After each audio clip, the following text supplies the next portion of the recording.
KTGR, The Big Show, starts now. You bet it does. Welcome into Thursday's edition of The Big Show on your total sports station, KTGR. It's Andy Humphrey and Brendan Schaefer here.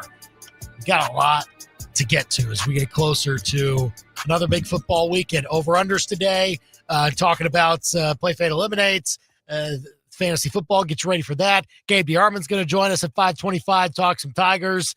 And, the coaching carousel gets even more interesting because the name has been taken off the board for now, it would seem. One Curt Cignetti that you heard in the National Sports Center. Yeah, this is not surprising that he's the first one to kind of, they say, cash in on the speculation because they got that Mark Cuban money now at Indiana. Once I found that out, I was like, all right, fine. Like they're keeping Cignetti for the long haul. But I do think it ramps up the pressure in the conversation about, all right, they've made their move. What are other programs going to do to try to fend off some of the speculation as we go along here? I guess we'll see.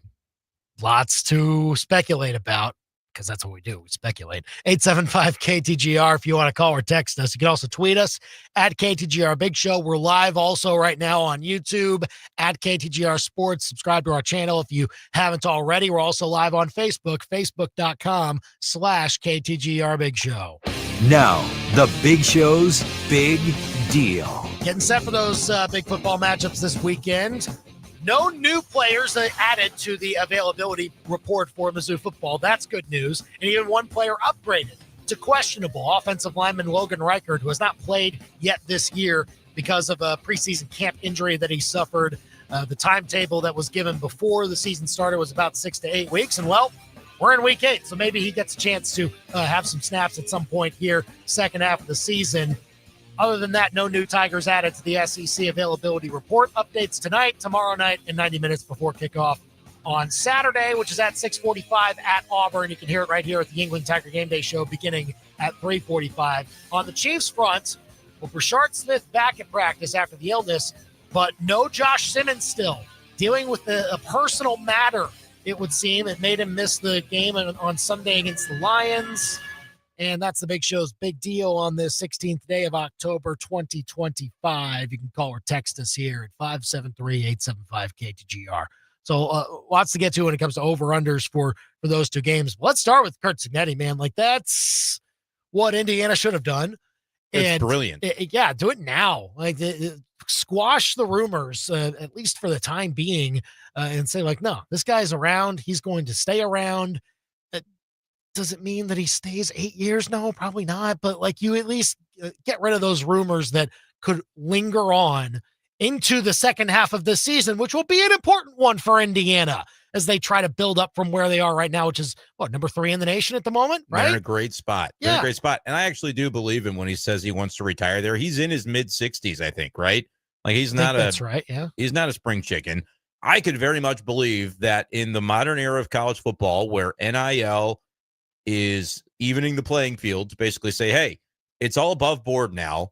Let's get our people that would want to donate to our university to understand that, hey, if we siphon some of this to athletics, we might be able to do something special.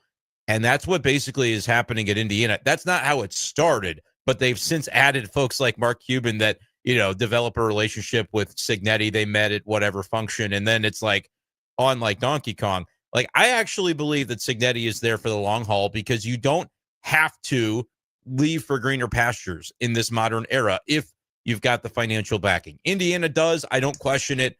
I questioned their unwillingness to play a difficult schedule. I gave Cignetti some flack. They got the quarterback. Not their fault. They've got they can only choose 3 games a year that they get to play. His commentary about we're playing an SEC scheduling model and then just scheduling Indiana State 3 times. I was a little bit sarcastic about that, but they're not hiding from anything. They can beat anybody in the country. Indiana's legit this year, and Cignetti getting that backing. Is it just Kirby Smart? Who else is making more per year than what this contract is going to pay Cignetti? I mean, it's a big number. I think it's Indiana. Indiana can afford it though. Third highest, I believe. So I'll go back and see what exactly it is for head coaching salaries that we learned last week from the reporting from USA Today. But yeah, the data says that it would be the third highest for now. Ryan Day is the only guy making more at Ohio State. Yeah. So, I mean, he's in a great spot. Indiana's in a great spot. Do you, Andy, make the connection and say, Missouri, let's get on the stick here. Let's make something happen. Let's shake and bake.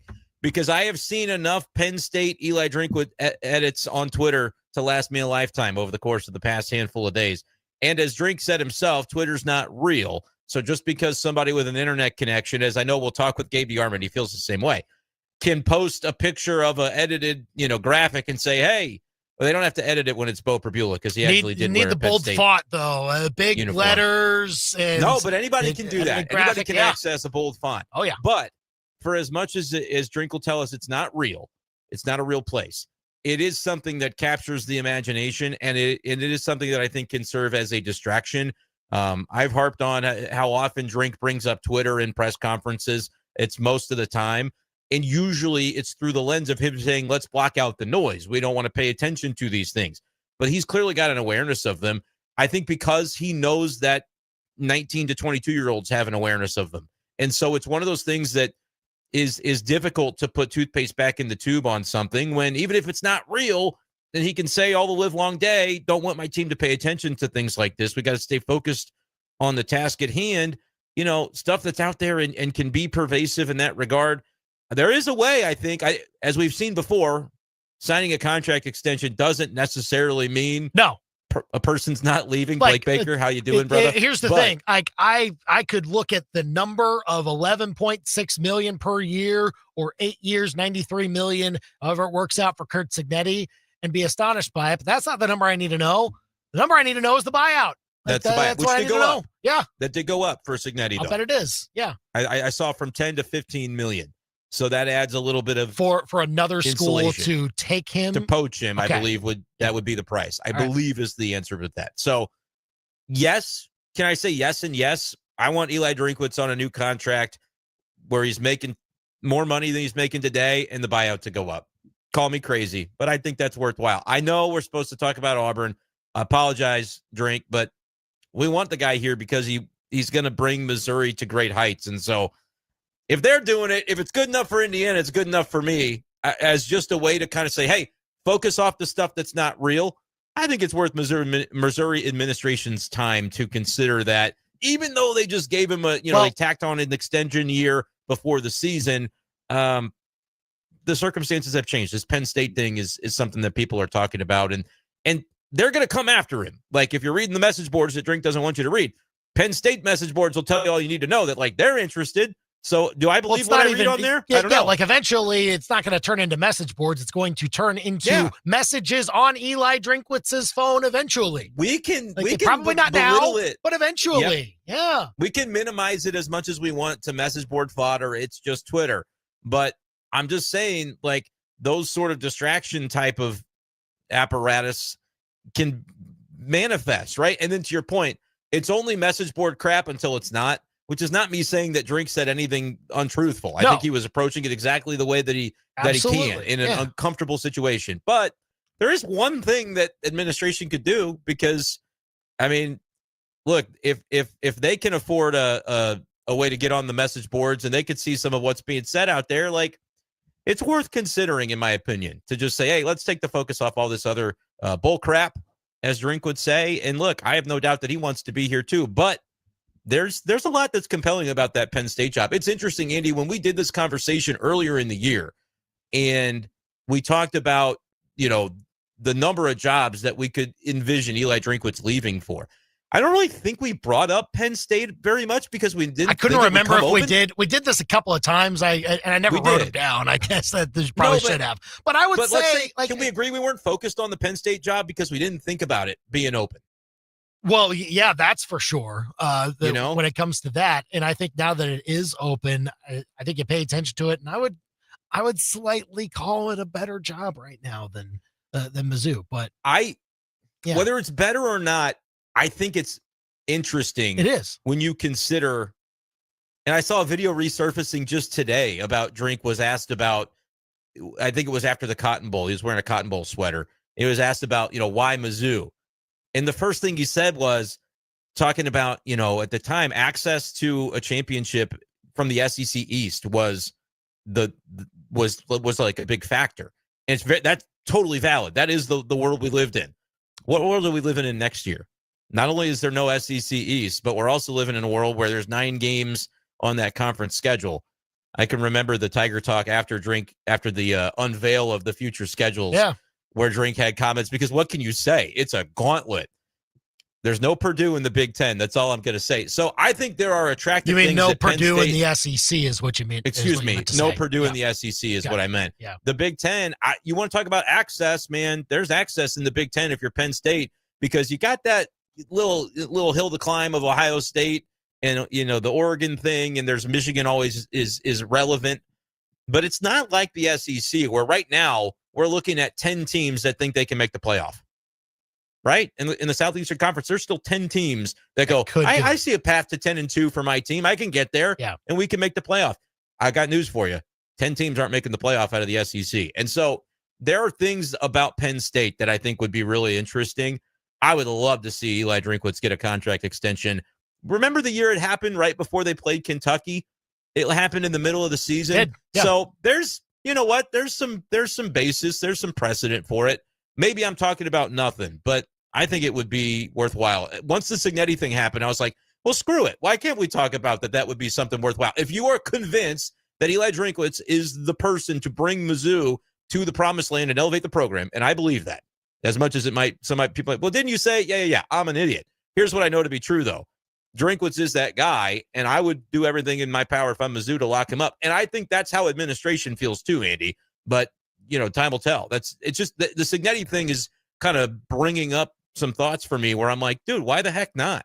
He should be paid at the very top. If you've got the money and we believe he's the coach, I would say go for it. That's just my take. What do you think, Mizzou fans? Call or text us at 875-KTGR. Does the Curt Signetti extension affect how you feel about the coaching carousel and what it could mean for potentially, not right now, but potentially Eli Drinkwitz once the season is over? I'm rooting for Nebraska to win every game, by the way. I want Matt Rule to just look really good. I don't want him to sign an extension with anybody. That's what I know. Well, but here's the thing. Like that could do one or the other. Like I don't know if winning games necessarily changes much for how Penn State might feel about Matt Rule or how Matt Rule might feel about Penn State. I think they kind of know at this point. But so let him have like a requisite 9-3 season where it's pretty good, but it's not so good that they win a title and Nebraska's like, we need to just lock this guy up with a lifetime contract. Okay, gotcha. All right. I'm updating my priors. There you go.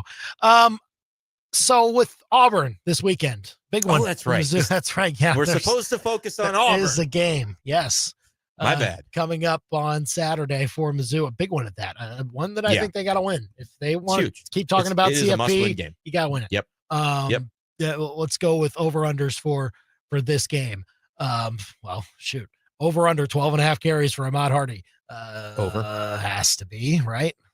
Over. Yeah, Auburn's offense won't be able to play keep away like Alabama's did. If I'm going to that's the interesting part of the reason. Yeah, I'll say that you have a better chance of winning the time of possession battle for sure. Auburn's defense, middle of the pack in the SEC when it comes to total defense with yards given up, a little bit better against the run than they are against the pass. They're, I think, only around the 80-ish range as far as yards allowed per game. It's pretty darn good. Mizzou is still first in that category. They're just under 70. I believe. So, but it's still a tough run defense to get a rhythm against. It still is, though, a chance for Mizzou to themselves get back in rhythm. And if they get this run game going, I think it will be not just because they decided, hey, we can't have any questions about whether or not we're running the ball too little. No, I don't think it's that. I think the pass can help out the number of times you run the football because, again, it's about, as Eli Drinkwitz talks about, being in rhythm, having everyone working in cohesion, no matter whether you're throwing the ball or running the ball. You can't have somebody miss an assignment or get thrown off a route or make the wrong read, whatever it is. That disrupts your rhythm, and that can happen no matter what play you're running. Yes. And so I agree with you. It's not a case of they are going to run the ball more because of criticism that they didn't do it enough last time. I think they will be more likely to have the ability to carry the ball, to hold the ball more, have a balanced offense, and be more effective offensively. They're not going to be 1 for 10 on third down. If you're going to tell me over under 10% on their third down efficiency, I'm going to take the over on that category. I just think you're going to have them. And I get it. You're playing on the road. So that's really no given, right? It's no guarantee that you're going to suddenly improve the efficiency that you had in the comforts of home with a great crowd behind you, right? A crowd that's mostly just being quiet while you have the football on third down. It's going to be tougher, but I just feel like there's going to be an elevation to their execution offensively, because that tape from Alabama is going to be real valuable.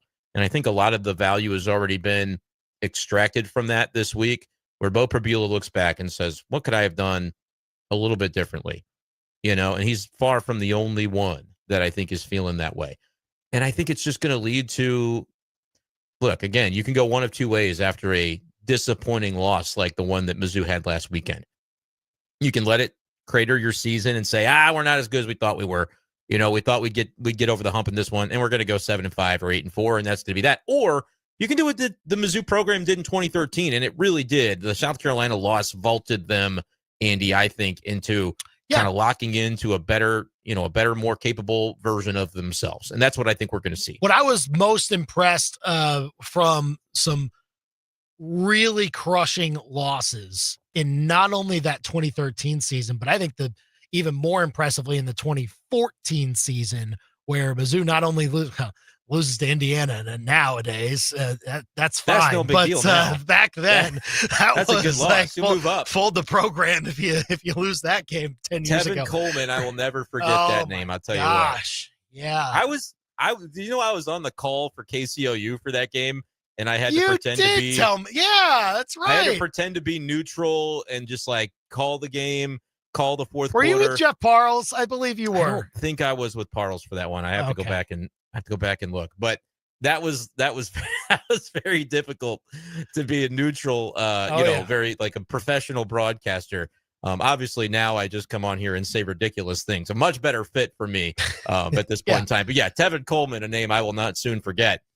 But you're right. I mean, they've had those games, Andy, where they have those setbacks in seasons past. Because they identified what they do well and what they don't. And they tried to further away, create every outcome to where they're playing a game that looks like this a lot more often than one that looks like this. If you are watching me on YouTube, I suppose, and that makes more sense to you on radio. Yeah, it's all that. It's valuable. But again, Gary Pinkel was great at making those in-season adjustments. Let's avoid a lot of what is causing teams to find vulnerabilities against us. I think in this situation with a team like Mizzou, where, look, they had it.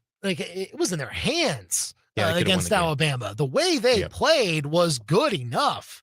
They just beat themselves. And so made too many mistakes. It's a little more of I don't want to say a mental reset, but it is kind of a refocus. Okay, guys, these little things, they can add up and they can cause you to be on the losing end of the game that you probably shouldn't have been on the losing end of. And so that'll be the main thing for this, because they will go into Auburn probably as slight favorites as it stands right now. Still, I believe they're still around 1.5 or so. The spread is switched in Mizzou's favor there. But there will be so many things that can knock you off of your focus when you go into that environment.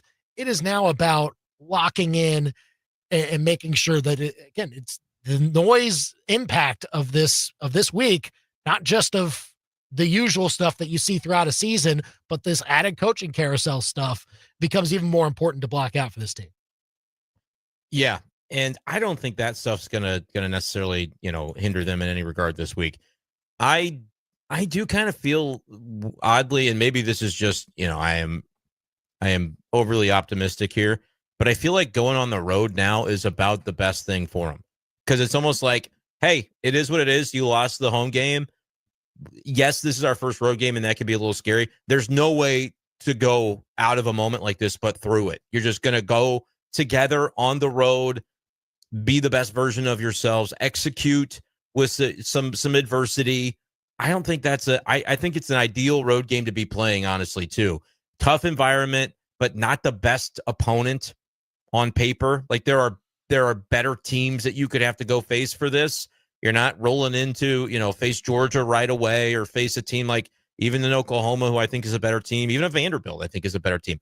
This is an opportunity where they can make the most of kind of forging where they're at in their season and just going out and getting it. But I'm having some trouble because the sports betting will become legal in Missouri soon. Some of these websites are not even letting me access it because they think I'm trying to do it now, Andy, and I'm not. I'm really just trying to look at the odds. Sure. But I'll give you this. Ahmad Hardy, 84.5 rushing yards.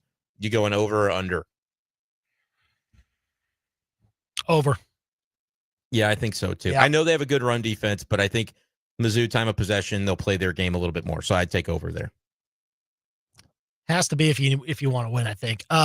With Bo Prabula and his passing total. Yep. I got a number for you. If you have it. It's around 200 yards.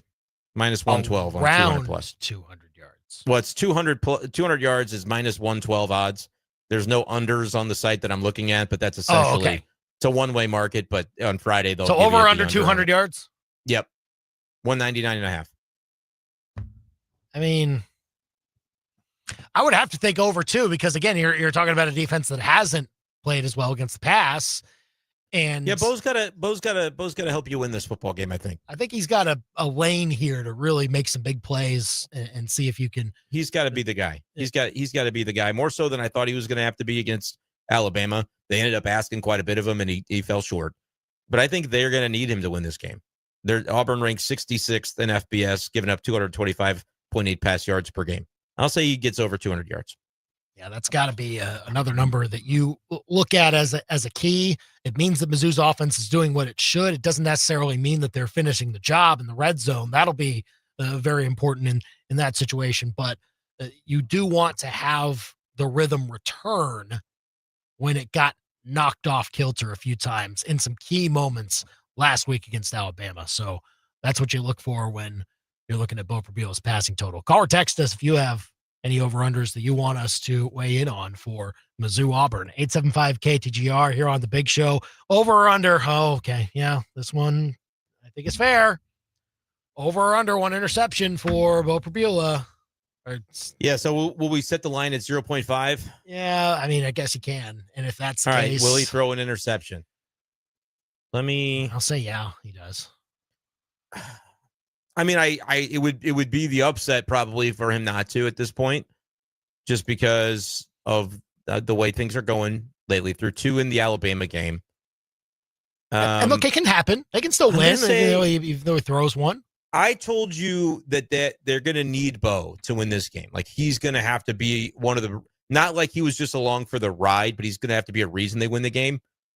I'll say under. I will say he rebounds from last week. He plays a clean game against a team that is more, friendly, more generous against the pass.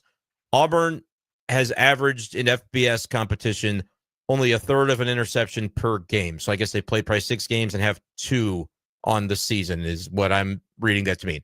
115th, tied for 115th. So like they're not often intercepting opposing teams as a trend through half of their season. I'm going to say that Bo Prabula is going to pick apart this Auburn defense because I think he kind of has to. That's going to be one of the ways that Missouri can get it. Now, there's going to be room for one, Andy, if it happens. I'm not saying, it's over. Because I think that this is a situation where I'm just not really convinced that you're going to have Jackson Arnold just like guide this offense to 30-plus points. Well, probably not. The other over-under Daniel sent in was over-under 2 fumbles for Jackson Arnold, which could also very much happen. If we set it at 1.5, I'll take the under. But is he going to have one against these pass rushers? Very possible. See, that's a huge key here. I would love to put a sack total on it, like over-under 2.5 sacks. I say over on that. Need over on that. Need over 0.5 if I were going to do the Arnold fumbles. Yeah. Over 0.5. I'll take the over. I think that's important too. I think because he doesn't throw picks. He does not throw interceptions very often, but he does sometimes cough up the ball, as we recall. As we can go back. And look, on Prabula, you do need to see one of those turnover-free games at some point, right? You got to break up the streak. And this is, I think, a very nice time to be able to do that.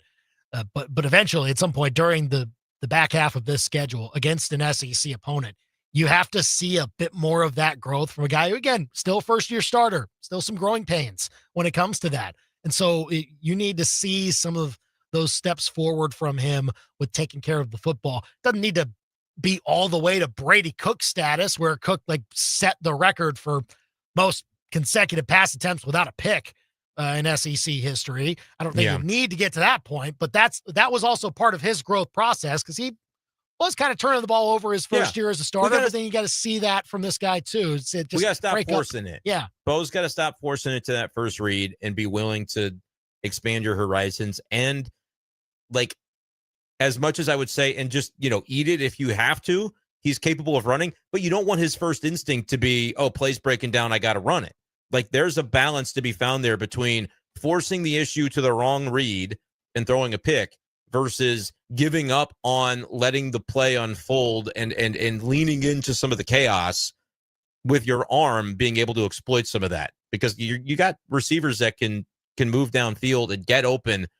You extend the play, you look downfield. It's a lot to ask, but finding that balance is going to be important. We've got more of your texts on over-unders. We'll get to some of those next. Call or text us at 573-875-KTGR, or leave a comment on Facebook or YouTube where we're live right now. We'll have some of those answers to you, and also play, fade, eliminate. Text in your fantasy football questions to us as well as we bring you some fantasy football advice next on The Big Show, KTGR. Miss the latest edition of The Big Show? Catch up on demand with a full show podcast on the KTGR app. Download it now, wherever you get your apps. I'm Michael Agnew with API Project Fitness. At API, we're dedicated to helping you reach your fitness goals with workouts that are motivating, challenging, and effective. Our group classes are high energy and designed to maximize your time with efficient movements and smooth flow. There are real results here to find, whether you're just starting out or ready to push it to the next level. API is where hard work meets progress. Everyone needs a fitness routine. Let us be yours. Sign up today for a free trial at apiprojectfitness.com.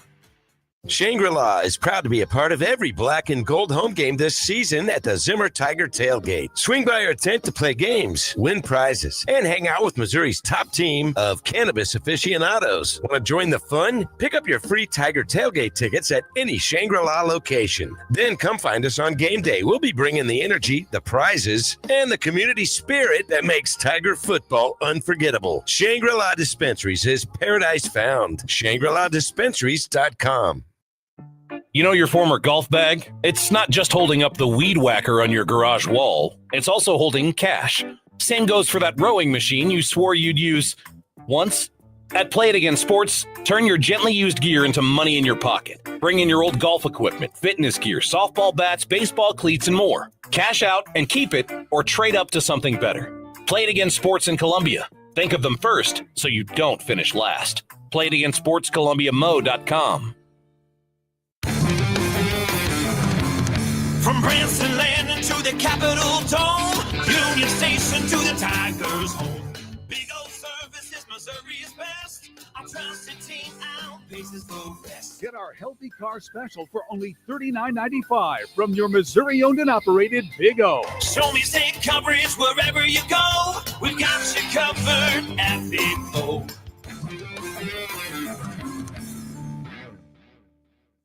It was 2:30 on a Tuesday when the phone rang. Brian Ware Plumbing answered the call. It was a dismayed wife. Fresh off vacation, her and her hubby came home to a wrecked water heater. It had sprung a leak. A bad one. So while the plumbing team took care of that leaky water heater, Brian's certified restoration guy, Josh, with 2 decades of experience, came in to restore the area and stop mold in its tracks. Another day, another job, another expert added to the team. Ho-hum. Better call Brian and unplug your plumbing problems. BrianWarePlumbing.com.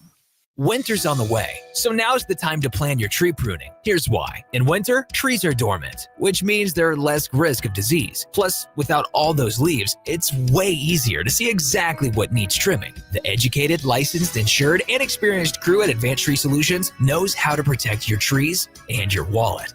But spots are filling fast, so schedule your winter pruning today at AdvancedTreeSolutionsLLC.com. Advanced Tree Solutions LLC, your tree's best friend. 1851 Underground in Fulton is a unique spot with delicious menu items like the prime rib sandwich, sliced and stacked with pepper jack cheese, caramelized onion, creamy horseradish, and crispy onion straws, all on ciabatta bread. Grab some friends and check out the daily happy hour from 3 to 5, weekends included. Enjoy a craft beer or a cocktail. It's no secret, but it is underground. 1851 Underground Tap and Grill in the historic Brick District, downtown Fulton. Tired of calling Andy and Brendan? So are their wives. Then shoot them a text right now. 573-875-KTGR and become part of the Big Show. Text us some over-unders for Mizzou Auburn. You can also text us fantasy football questions. We'll have Play, Fade, Eliminate here in just a few minutes. Want to get to some of these. Maybe I was a little lenient on the sack over-under that I gave out, 2.5. Daniel says over under 5 sacks. Well, first of all, I got to teach Mizzou. Daniel to put a half in there so we can actually go over under. We don't play ties on this. Yeah. So do that. 4.5 sacks. That's big. That's a big number. Daniel also said 2 fumbles, which feels like a big number. So I want to be a little bit careful with that. How many times has Auburn been getting sacked this year? Do we know anything about the good amount?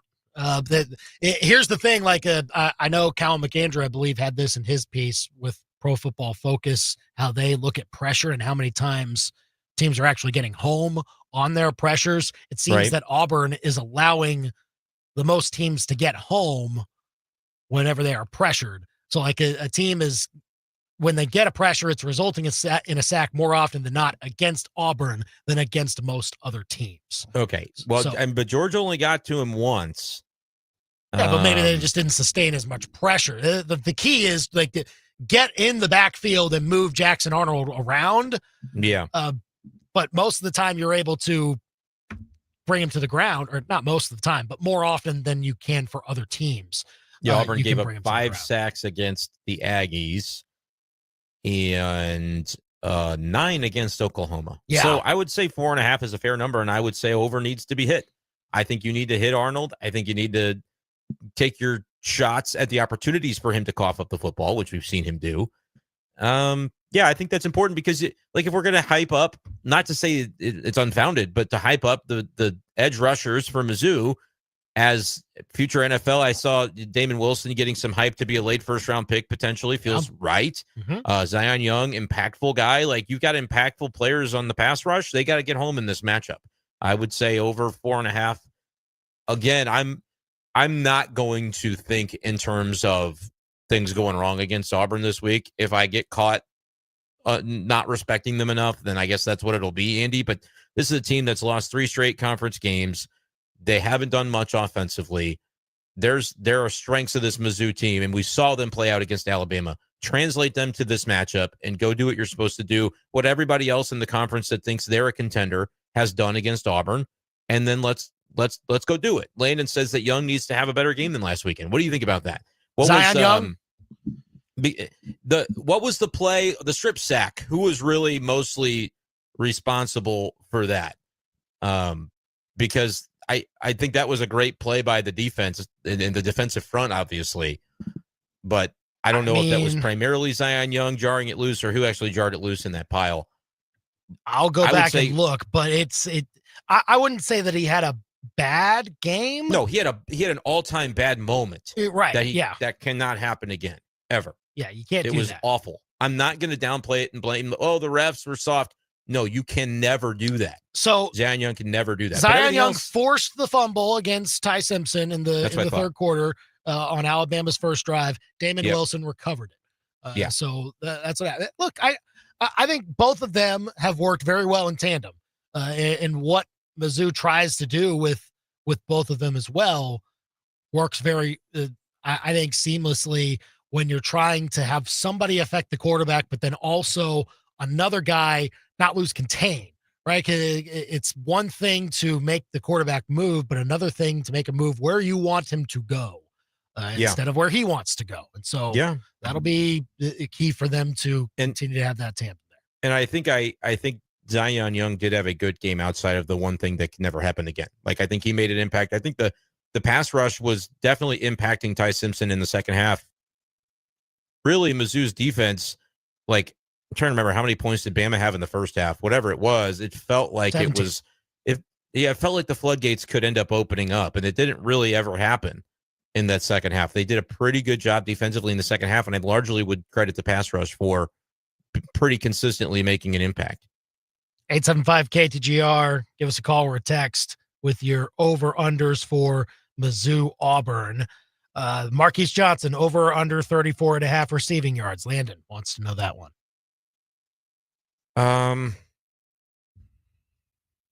That's tough. I'm going to say over.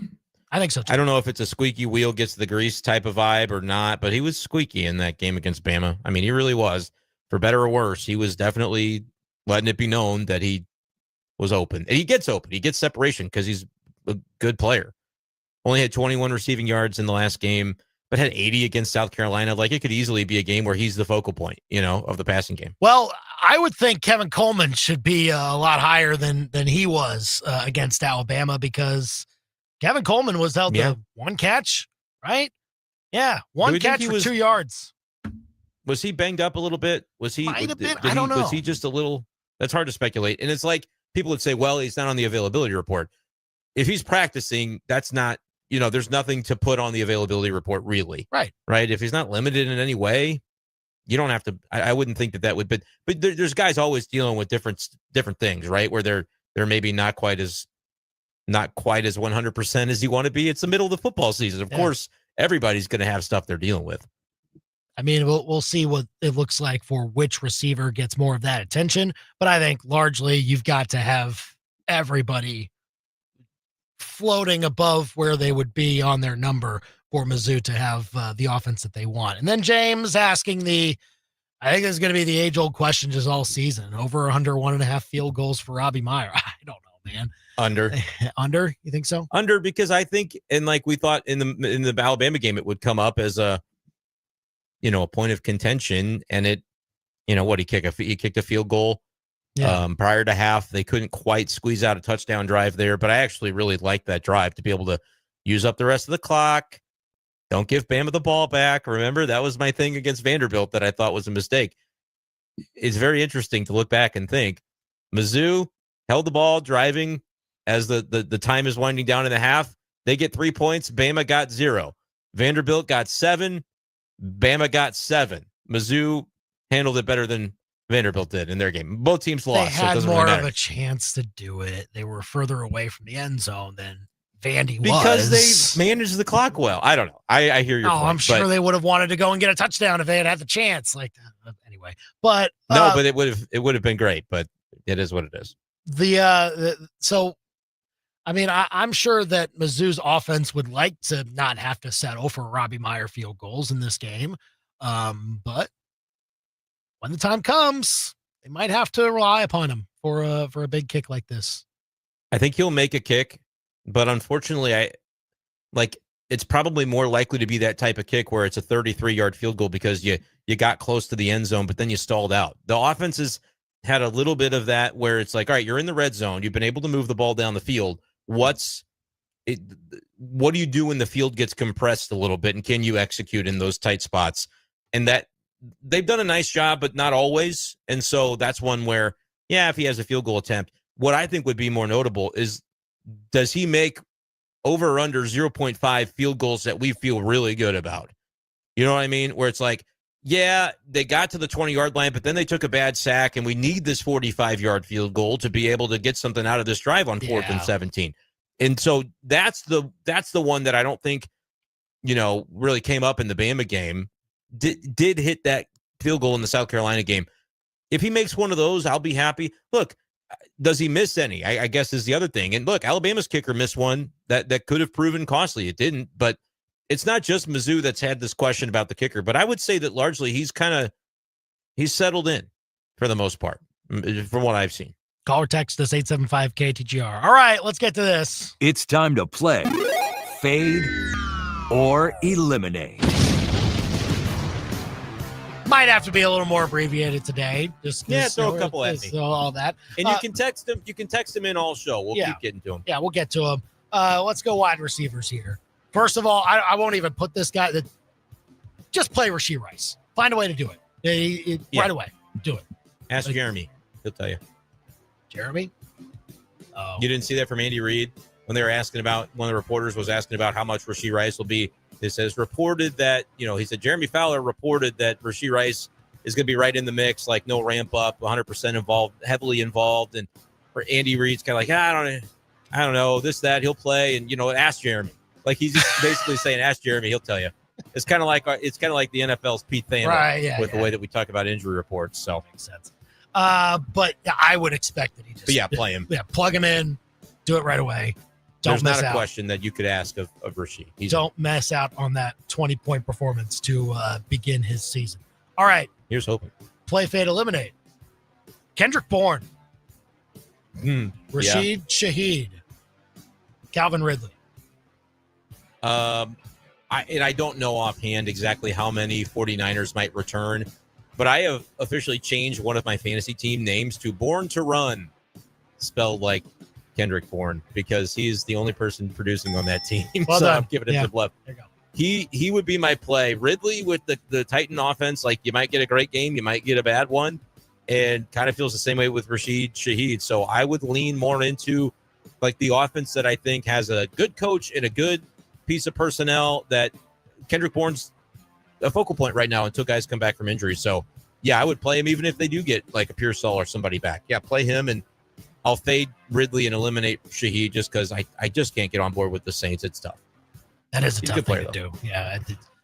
Somebody trade for him so that we can think of him a little more highly somewhere. There you go. Same for Chris Olave in that sense. All right. Play, fade, eliminate. Isaiah Pacheco. David Montgomery. Imani Vidal. Oh, man, Vidal was so great for the Chargers, and people thought it was going to be Haskins. PPR, Vidal is even better because he can catch the ball. So that definitely makes a difference there. Who the Chargers play this week, though? Chargers play the Colts. Tough defense. That is tricky. Honestly, who was that first name you gave me? Pacheco. Pacheco with the Chiefs. Let's talk about that one. Raiders matchup, good matchup. Chiefs should be leading. He should get some run. I like him. Who's the second name you gave me? David Montgomery. Dan Campbell says he wants to get the ball more to Montgomery and even up the split. That's going to be a high-scoring game. I think these are all fine options, but if I had to order them, I would say I believe Campbell because he's obsessed with Monty. So give me Monty as my play. Pacheco is my fade. Eliminate Vidal, but I'm not afraid to start any of them, really. I think those are all good, solid options this week. Interesting. That's a little bit Monty's better than we thought about Pacheco. Monty is going to get run in a high-scoring game against the Bucs. I can just feel it. He's going to score a touchdown. All right, tight ends. Play, fade, eliminate. Cade Otton. Evan Ingram. Or Kyle Pitts. Give me Otton against the Lions. Like, I think that's – I don't know what the over-under is in that game, but I think that the Bucs are reeling a little bit. Noah Mekbuka. And so they're down 3 receivers, basically, unless Godwin comes back or Evans. And so I would say play Cade Otton in a game that I think will be pretty high scoring. Ingram will give you a PPR scam, but I'm not as excited about him. Forget the third tight end you threw at me. Kyle Pitts. Pitts had a tough matchup this last week, and he can be fine too. He'd be my fade. Eliminate Ingram because I don't think Ingram has as much upside as Pitts. But I actually really like Otton this week. He's a good play for me. Wasn't for like 3 weeks, and I decided to drop him. So now I've picked him up. No, I picked him up for a couple leagues that I'm going to play him this week because I have injuries, and I think he's in a good matchup. All right. You can continue to text us or comment with your fantasy football questions. We'll get to them throughout the show. 573-875-KTGR here on the text line. We've got Under the Bus next. We didn't get to this yesterday. We should have because Kansas's coach appeared to make up a story about a dispute between them and Texas Tech. We'll get to that. Now, your local sports center update on your total sports station, KTGR. Good afternoon. I'm Andy Humphrey. This Sports Center update is with Lee's Tire Company. If it's round and rubber, Lee's sells it. Go to leestirecompany.com. No new Mizzou football players on the SEC availability report released yesterday. There was one upgrade for offensive lineman Logan Reichert. He's now listed as questionable for the game this weekend against Auburn. Reichert has not played so far this season, has been held out after suffering a preseason camp injury. Tigers face the Tigers of Auburn coming up at 6:45 on Saturday. The Yingling Tiger Game Day show begins at 3:45 right here on KTGR. Chiefs left tackle Josh Simmons missed practice for the second consecutive day today as he continues to deal with a personal matter. The team has not disclosed details on what that matter entails for Simmons. He missed the Chiefs' most recent game against the Lions. They are getting set to take on the Raiders at home this Sunday at 1 o'clock. You can hear the game over on 96.7 KCMQ. And former Mizzou pitcher Max Scherzer is making the start for the Toronto Blue Jays tonight in Game 4 of the ALCS as they look to even up that series against the Seattle Mariners. You can hear ESPN Radio's coverage right here on KTGR of that game starting at 7 p.m. tonight. I'm ABC 17 Storm Track Chief Meteorologist Jessica Hafner. I'm tracking increasing clouds tonight with mild temperatures. We stay around 64. Tomorrow, partly cloudy skies with a high near 84. It's breezy with wind gusts up to around 25 miles per hour. I'll be tracking a chance for storms late in the evening that'll continue into Saturday. Temperatures remain in the 60s on Saturday morning, cooling into the 70s into the afternoon. I'm ABC 17 Storm Track Chief Meteorologist Jessica Hafner, and that's your ABC 17 Storm Track forecast on your total sports station, KTGR. It may not be a Tiger home game, but the party still goes on. KTGR and Yingling are hosting watch parties for every MU football road game this season at the Deuce Pub and Pit. Hang out with the hosts of The Big Show. Enjoy free flight by Yingling while they last and root on the Tigers. Plus free giveaways and a chance to win tickets for future football and basketball home games. Hey, it's Andy. We'll see you at the Deuce this Saturday at 6:45 when the Tigers take on Auburn. Find all the details on the KTGR app. Buckeye Buyers Club members get a 5% rebate on every purchase now through the end of the year. That's right, 5% of your entire purchase will be given back to you as a Buckeye gift card on top of your already great deals. All you have to do is use your Buckeye Buyers Club account at checkout. Not a member yet? Join today for free by visiting Buckeyes.com and clicking on the Buyers Club sign-up button. It's easy, it's free, and it's only at Buckeye. Shop online anytime at Buckeyes.com. Okay, Mr. and Mrs. Free-for-all RV Road Warriors, your best blast of Branson just turned into a bad day bummer. You ran out of gas, blew a tire, killed your battery, are sitting sideways in a ditch, and managed to lock yourselves out. Ouch. Hey, it could happen. And for the save, you call I-70 Towing. They're Mid-Missouri's go-to crew for roadside assistance, too. Fuel, tires, batteries, locks, winching, you name it. When your world seems to have been wrecked, call the team they hope you never have to meet. I-70towing.com. Now serving Boonville. Winching. My name is Taylor, and I have had insurance with Phyllis Nichols and her team for over 9 years. One of my first and only auto claims for me personally came when we were on a long road trip, and I was maybe following a semi-truck a little too close, and we all know when those rocks pop up, crack your windshield. First thing I did the next day was call Phyllis. Phyllis handled the whole thing. She got us into, I think, one of the local vendors to replace our windshield, and within 24 hours, it was done, it was over, and made it a very seamless process.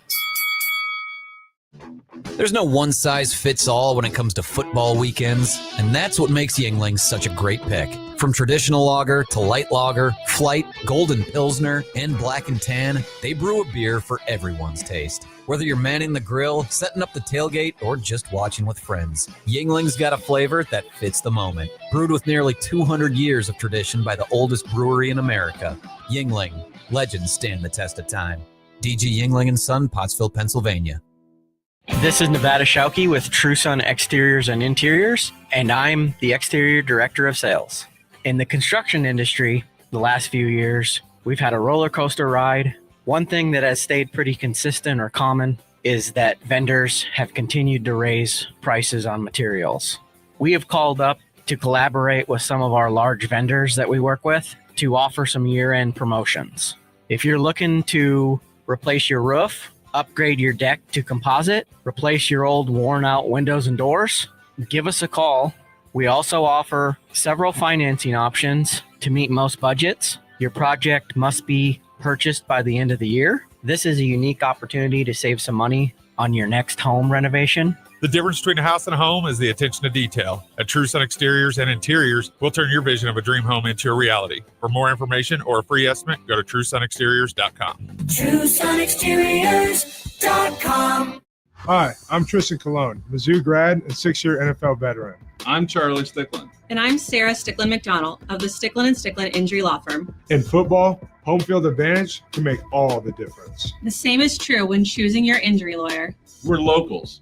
We know the courts, we know the towns, we know the people. Just as I protect my team on the field, Our family will protect your family. When sorry just doesn't cut it.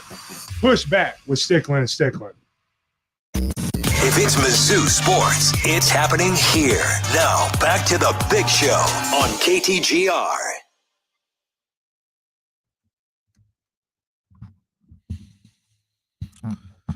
Switch around a couple letters in the KU coach's name, and, you get this situation for one Lance Leipold.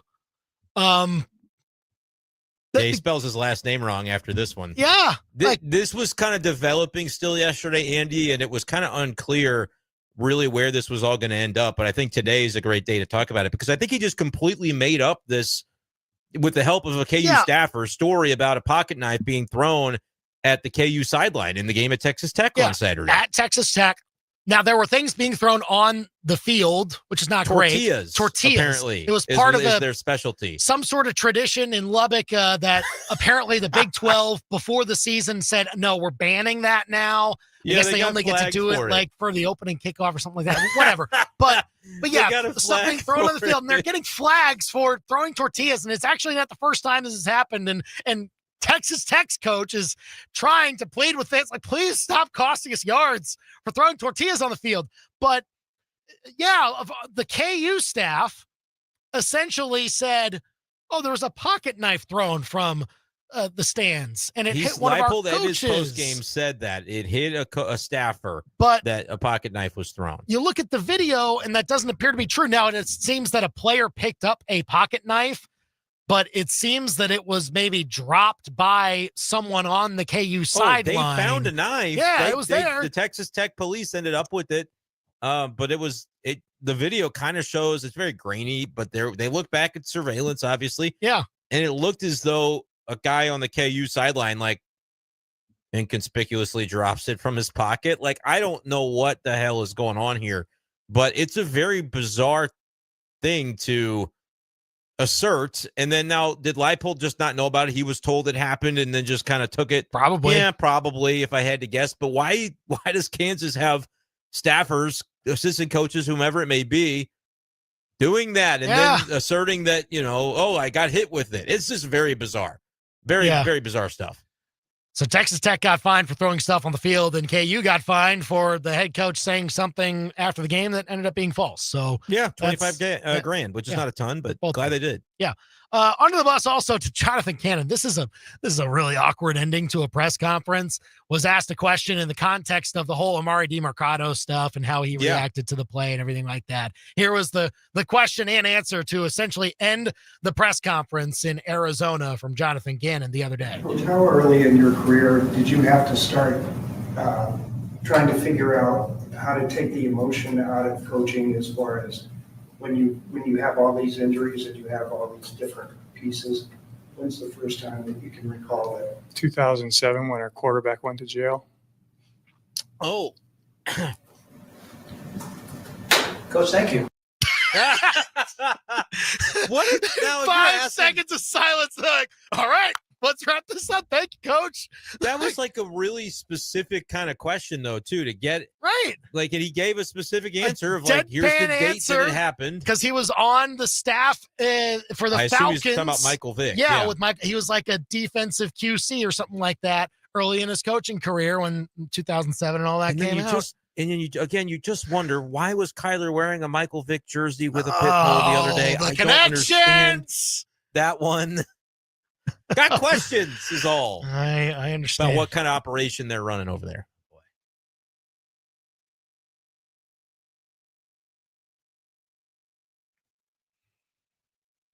Hey, Mizzou's offensive line, they've been up for this award before. 2 years ago, they were a finalist for it. The Joe Moore Award goes to the top offensive line collective unit in the country. Mizzou's on the midseason honor roll for that award. Makes sense for the rushing attack that they have put together. Of course, they've got 2 dynamic running backs that help out that effort, but the offensive line, a big part of it too. And now pretty much the full health at this point, expecting big things going forward. It's been a really solid unit, I think, Andy. And like you said, with the full health of getting Caden Green back, you had Richardson fill in capably. I think Trost has been probably one of the biggest unsung heroes of the team this year. Yes. And again, was just somebody that they had identified in the portal and they got their guy. You know what I mean? Who cares about how many stars a guy might have? That's a really solid unit right now. And big test upcoming on Saturday to kind of keep that allure of what they've been doing. We'll talk with Gabe DeArmond at PowerMizzou.com. More about that at 5:25. Before then, at 5:05, we've got over-unders for Chiefs Raiders. So stay tuned. Hey, it's Molly from Billiards, and we're gearing up for football, y'all. Molly, football's already going. Take 2. Guess it's time to put on my cuddle duds. Molly, that's not till November. Take 3. Well, I guess we'll talk about the pumpkin spice menu items at Billiards. Molly, at last check, we have nothing on the menu with pumpkin spice. Take 4. And you hate it. When some things feel wrong, Billiards just feels right. Yep, that'll work. Looking on down for burgers and beer. Billiards on Broadway. Whoops, don't know if I saved that. Josh! You've already met a few members of the Family Pond family. Now it's time to meet the newest one. Family Pond's South Columbia location is just off South Providence. And just like every family pond, it's got a personality all its own. Different jewelry, different tools, different gadgets and gear. That's the beauty of the family. No 2 stores are exactly alike. So after you stop by your favorite, swing by South Columbia. It's your newest Family Pond store to explore. Not your traditional pawn shop. Family Pond. Hey, Tiger fans, gear up for game day with Zing Zang. Score big with their Bloody Mary mix, crafted with 7 real vegetable juices and bold seasonings, or enjoy their ready-to-drink Bloody Mary canned cocktail made with premium vodka and 9% ABV. Prefer margaritas? Try their classic or mango margarita canned cocktails with real fruit juices and premium silver tequila. Find them at your local retailer. Zing Zang, taste the legend. And please, Zing Zang responsibly. Your to-do list keeps growing. Stop and breathe, because Bax Homeworks has the ultimate team for getting things done in 2025. Big or small, they truly do it all. So simplify the workflow and leave all that to Bax. Bathroom remodels? Check. Building the best deck? Yep. Patching the drywall? Easy. What part of they do it all did you not understand? Schedule your free estimate today. Then sit back while Bax Homeworks does their thing. Find them on Facebook or at BaxHomeworks.com. Bax Homeworks, getting your to-do list done. KTGR AM Columbia, KTGR FM Fulton Columbia, K286CL Columbia, in Missouri's total sports station, KTGR. I'm Nick DeLuca. The Major League Baseball postseason rolls on tonight. Game 3 in L.A., Game 4 in Seattle. The Dodgers looking to go up 3-0 on the Brewers. Can Milwaukee find a way to get on the board tonight? Aaron Ashby going for the Brewers. Tyler Glasnow on the mound for L.A. Coverage underway on ESPN radio affiliates and the ESPN app. First pitch moments away. Blue Jays can even up the series with the Mariners tonight. Seattle trying to go up 3-1. Max Scherzer getting the start for the Jays in the postseason. For the first time this year, Luis Castillo going for the Mariners. Coverage at 8 Eastern here on ESPN Radio and the ESPN app. In college football, Indiana's Curt Cignetti signing a new deal with the Hoosiers. 8 years, $93 million through 2033. Raise up to $11.6 million per season. Would be third among coaches this year, coming off that huge win on the road over Oregon on Saturday. Thursday night football tonight. Bengals star edge rusher Trey Hendrickson expected to be out with a hip injury against the Steelers. Hey, it's resident Super Bowl champ Chris Candy. Coming up Friday, the Jags might be 4-2, but I'll tell you why a loss to the Rams should end any talk about the Jags being a real contender. It's Unsportsmanlike, 6 a.m. Eastern, right here on ESPN Radio, ESPN2, and ESPNU. From Faro, 15 to the 10, to the house. Bush, back to the wall, and it's got her. and Arrowhead. Touchdown! Kansas City! To your speakers. This is the big show, baby. Get fresh takes on the biggest sports stories in mid-Missouri. Right now, this is The Big Show with Andy and Brendan on KTGR. Some good topics coming up over the next hour of The Big Show as we'll get into Chiefs Raiders over-unders for the player stats in that game in just a couple of minutes. We'll talk with Gabe DeArmond of PowerMizzou.com about all Mizzou football matters with the game in Auburn coming up in just a couple of days. And at 5:45, we'll ask you if you feel any differently about Mike Schilt now with some of the reports that have come out over the past couple of days since his retirement from the Padres role, kind of taking things back to remembering how his time in St. Louis ended. We'll talk about all that coming up over the next hour of the show. 573-875-KTGR to call or text us. But first, it's 5 o'clock. It's time for the Top 5 at 5 on The Big Show. Number 1. If you want to trade away for curtain number 1, you can have curtain 1. Well, good news is that there's no real things as far as new players to report on Mizzou's SEC availability report that was released last night. There will be updates to it, so hopefully the Tigers continue to keep everybody available for their game against Auburn on Saturday. Did note that offensive lineman Logan Reichert, Big Show is his nickname, of course. He is questionable this week. He's been held out all season so far due to an injury that he suffered in preseason camp. He's not necessarily a first-string guy, but maybe a guy that could fill in some depth spots, maybe a swing guy here or the other in some packages. We'll see. He's been with the program for a few years now, but the Tigers trying to stay as healthy as possible because they need to win on the road against Auburn if they want to keep their playoff hopes alive. Coverage begins at 3:45 with the Yingling Tiger Game Day Show on Saturday right here. Number 2. Number 2, your timing is impeccable. Chiefs left tackle Josh Simmons still absent from the team at the moment. Missed practice again today. Dealing with a personal matter. Apparently it's a family matter, according to Nate Taylor of ESPN. And from the way that he kind of described it on 96.5 The Fan radio in Kansas City today, it doesn't seem like there's going to be resolution to it for maybe a few more days. Probably not until not before Sunday when the Chiefs take on the Raiders. So you might see Jalen Moore with another start under his belt at that point for the left tackle spot for the Chiefs. We'll see whether we learn more information about Simmons' situation or not. Number 3.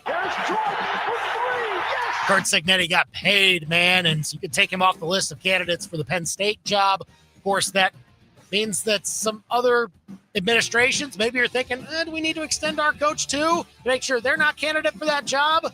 Does Mizzou have to do that? I don't know. I mean, it'd be nice to at least think about probably at this point, but still a lot of season left to go, and Mizzou trying to focus on that. But Cignetti's contract, big one, $11.6 million per year. And it's fully guaranteed if Indiana fires him as well. That's pretty unprecedented, too. Number 4. Oh, shanked it. Max Scherzer getting the start tonight for the Blue Jays in Game 4 of the ALCS. He hasn't pitched this postseason. First time he has pitched since September 24th. Can't expect him to go all that long, but we'll see what kind of value he brings to Toronto as they want to try and even up the series against the Mariners in the ALCS. You can hear it tonight with coverage starting at 7 from ESPN Radio right here on KTGR. Number 5. What did the foul thing do? Say to the face. Slap. Lance Leipold. It's kind of what we should be calling him now after they made up a story about a pocket knife. That's The Big Show's Top 5 at 5 on KTGR. 875 KTGR. If you want to give us a call or a text here. I mean, just very college football, first of all. It fits exactly the type of strain of content that you're looking for in crazy stories that pop up across your feed or whatever it is. Oh, there were tortillas thrown on the field and someone claimed that there was a pocket knife thrown, but it wasn't true. Yeah, that fits. That fits exactly what this sport should be. Did you see the on-field video? The exchange between the two coaches was kind of fiery as well, where Texas Tech's coach is like, there's not anything I can do about it. Like, I get it. Now, in that moment, Lance Leipold is probably more upset thinking there was a pocket knife incident. Like I said, my guess is he was told by somebody else on his staff that this happened and took it as fact when it wasn't. And so you can't necessarily pin it all on the head coach, but obviously, that's the operation they're running over there in Kansas. So is what it is. Is what it is. I would like to see them be least a little more competitive and not drag down that win from Mizzou so much. But I don't think that's going to happen because they don't have a defense to speak of. No, I mean, they just don't. Texas Tech's got a good offense, though. I mean, as far as I'm concerned, go ahead and win the Big 12. Texas Tech, go ahead and do it. And just make sure you don't lose that championship game at the end and let a team steal away a bid. So that, for Mizzou's sake, I think would be the right thing to be hoping for, with the playoff hopes still alive for now.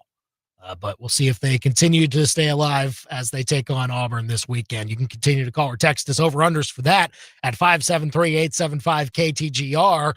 In the meantime, we'll play the over-under game for the Chiefs, as this game pretty intriguing as well. It always is when you're facing. So, I mean, this is a game that's obviously you don't want to let that team come into your building and win. No letdown here. Yeah, so you got it, and Rashee Rice back. You got to take advantage of that too. The Josh Simmons situation is kind of troubling. It's weird, though, right? It's weird, but when there's a family, when it's into the territory that it's in, we just have to kind of not really, touch it. Like there's what can you do? What can you say? Like we don't have any clue what's going on. It's not obviously a great situation, so. They're going to have to figure out exactly how to move forward without him for the time being. Hopefully it's the Chiefs. I mean, they're 3-3, so the standings are a little bit different this time, but still you're kind of always just looking ahead to the postseason when you're Kansas City. So give him the time he needs to handle whatever situation is going on. And hopefully they're able to do that within the next, few weeks, I guess. I don't know. Yeah. The way Nate Taylor was describing it on radio today seemed to indicate that they might not have resolution this week, and that it said it's a family matter, that he went back to California to go and handle it. But it might be a multiple game type of thing that you're looking at. We don't know for sure, but I do know that Jalen Moore looked pretty good in his absence against the Lions. You go up against Aiden Hutchinson and you hold your own, and you don't become a liability for your offensive line in those situations. I think Jalen Moore proved why the Chiefs went out and spent money on him, to at least have somebody that is capable. Hasn't gotten a chance to show that he's capable just yet because he was playing behind a future Hall of Famer in San Francisco. And now in the opportunities that he has gotten, you'll allow him to step in and eventually hold down a spot. So we'll see what that looks like for him in this next game. But if he continues to play well, do you then look at the other side and be like, maybe Juwan Taylor? I don't know. I mean, I don't think Juwan Taylor is playing badly at this point, but the penalties are obviously something that they come up. They didn't come up this past weekend, but they do come up a lot of the time for him. But in the meantime, for over-unders, what's Rashee Rice at, man? That's the main one. I see one at 56.5 yards. Over. Yeah. But that's not widely available, and it's minus 140 where it is. But yeah, I think he's gonna probably catch 8 or 9 or 10 passes. Like, I don't know if there's a receptions number, there's nothing up right now on his receptions. I don't know if there's anything that could keep me under whatever his receptions total is going to be. I don't think so. I mean, I could see the Chiefs just getting a bunch of chunk plays out of him, and then they maybe he gets the yardage that they would typically get from a guy who has 2 or 3 catches in that one section. But for him, he goes across the middle, he catches it, he gets some after the catch, and then it requires him to catch fewer balls in those situations. I think I like the yards better than the receptions, honestly. Well, but we don't have a reception number, so we can't even posit. Would you say that if it's 5.5 receptions, I would love him over 4.5, 5.5, whatever. I don't know what it's going to end up being, but matching it to the yardage isn't that high. No, which I think you have to kind of, again, that's why I don't think it's out there everywhere yet, because probably the market makers are trying to see okay, who are the sharp prop bettors that are gonna tell us where to set this line. I think he has a big game. I hope he does. I have him on too many fantasy teams where I'm 2-4 or 1-5 because of, trying to wait hanging on for for him. dear life. Yeah, And it's exactly. not looking good, so I need him. So, I mean, we'll see what that looks like. But I would imagine that they will pepper him with targets immediately. Yes, I agree. It will be one of those games. It will not be a ramp up. I don't believe that because he has been technically, he'll be on the active roster. I guess I'm not sure if he's on the active roster at this point on the 53-man yet, or they have to make a move. I'm not sure yet, but he's been able to practice with the team. And he's healthy again. He would have been cleared physically. Right. Before, that's already happened. Yeah. And so with all of this, he would have been ready to play week 1 if in fact that suspension hearing was going to be September 30th. And we would know more information about how well he's actually playing. But I think he's ready to go.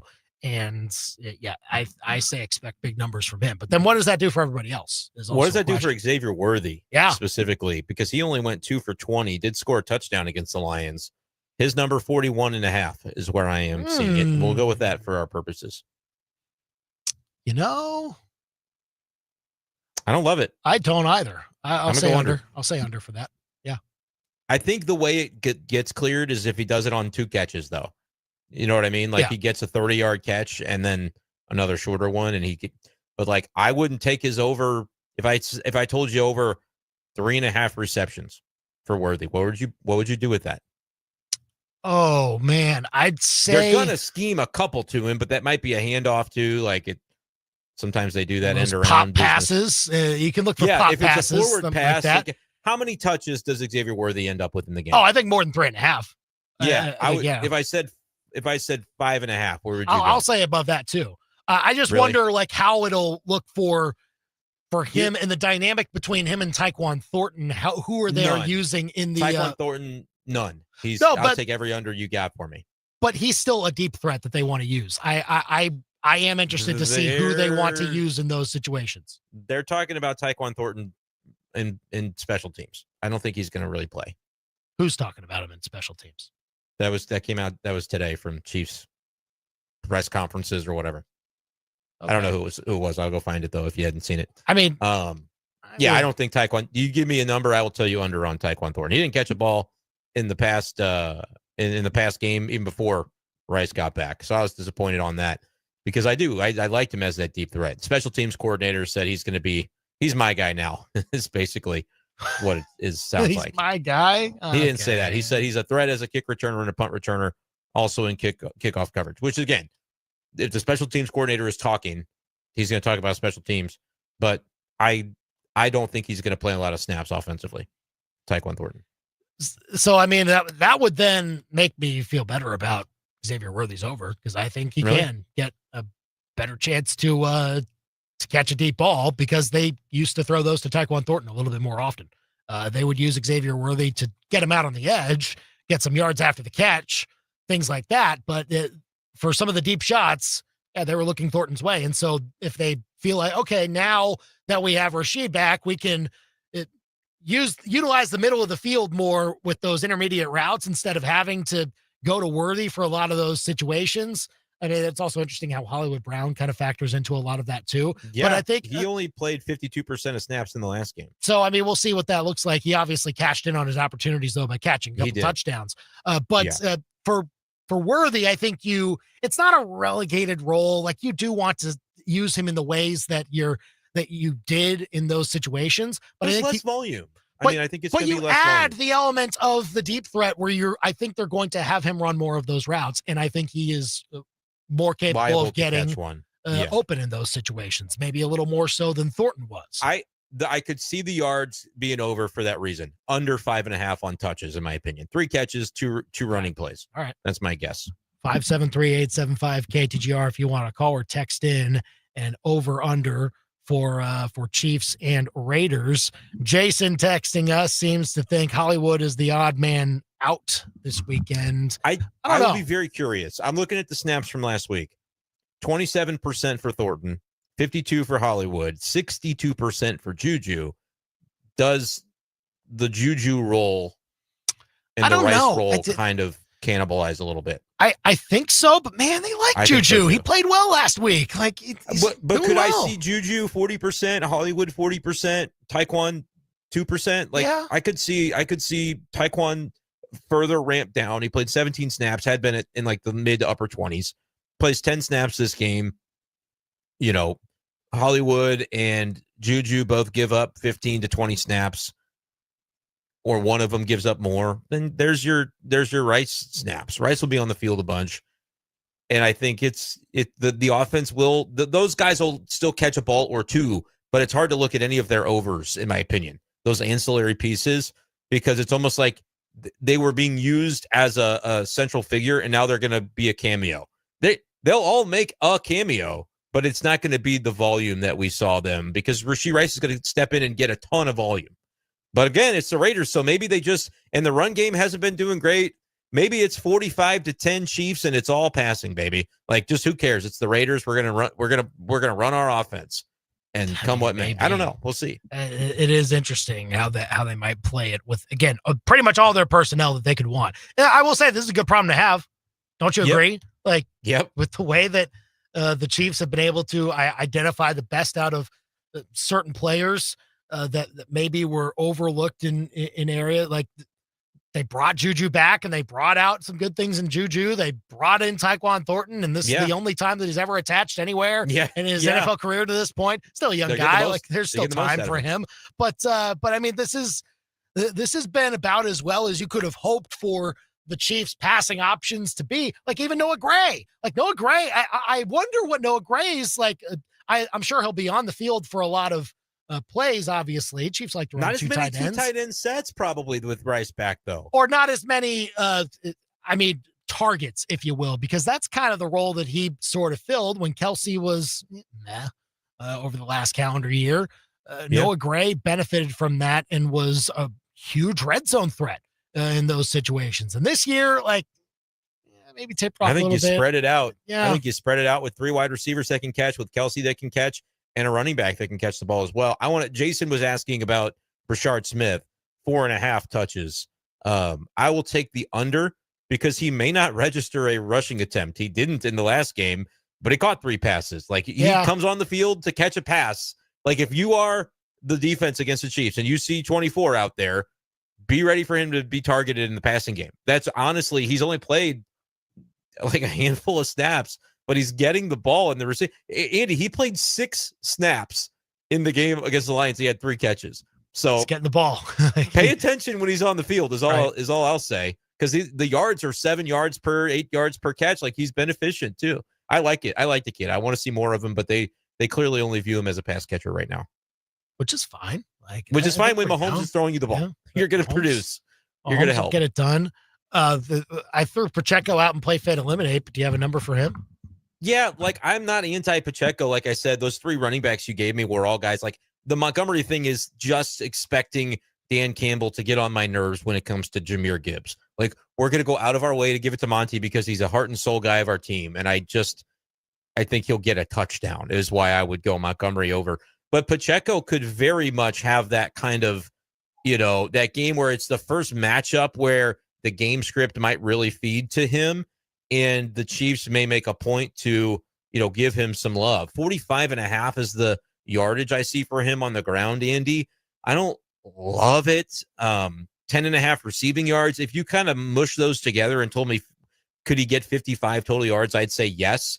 But I could see him have a nice little reception for 15 and run for 40 or 38 and kind of have a fine game.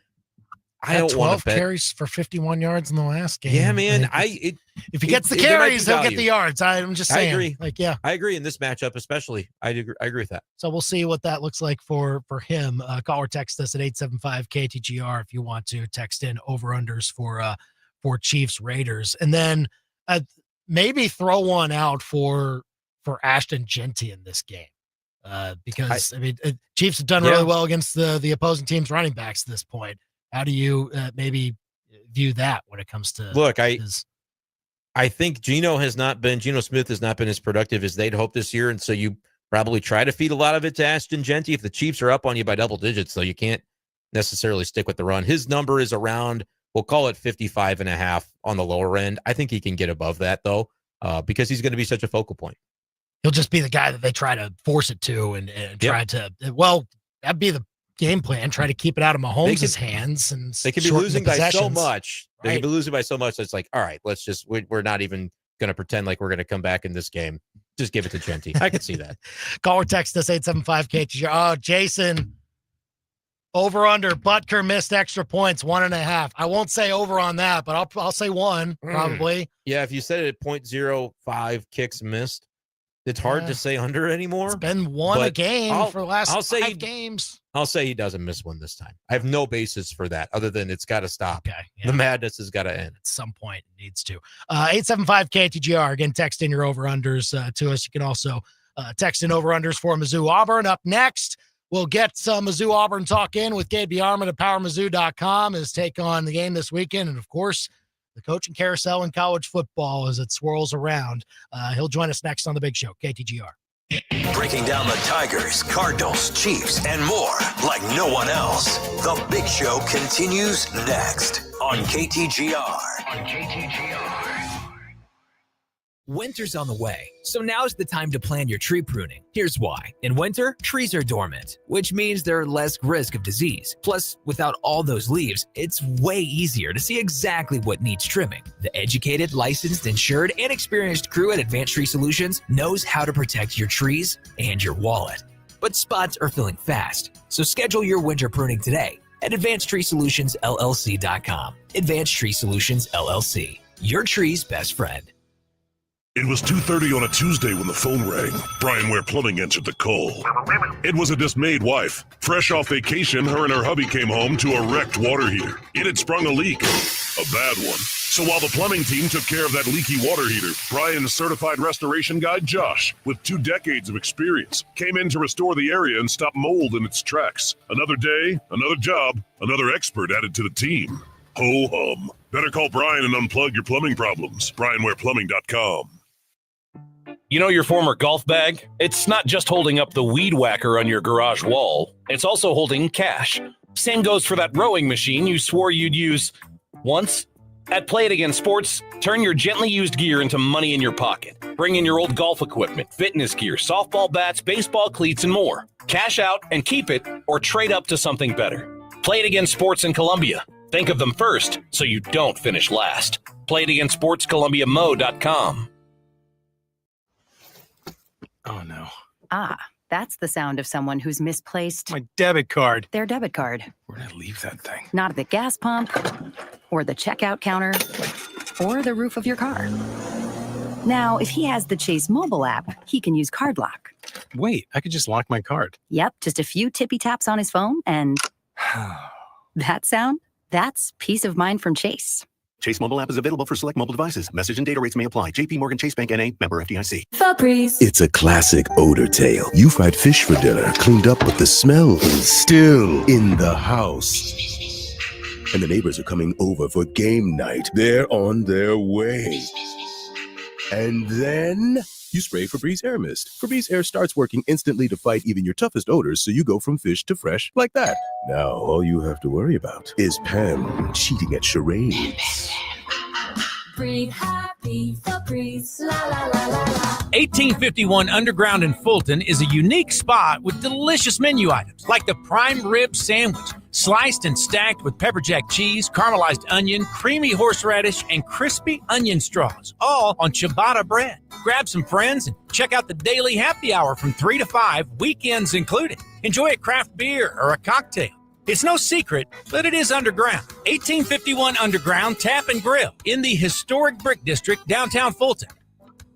Shangri-La is proud to be a part of every black and gold home game this season at the Zimmer Tiger Tailgate. Swing by our tent to play games, win prizes, and hang out with Missouri's top team of cannabis aficionados. Want to join the fun? Pick up your free Tiger Tailgate tickets at any Shangri-La location. Then come find us on game day. We'll be bringing the energy, the prizes, and the community spirit that makes Tiger football unforgettable. Shangri-La Dispensaries is paradise found. ShangriLaDispensaries.com. Your daily fix of local sports lives here. This is The Big Show on KTGR.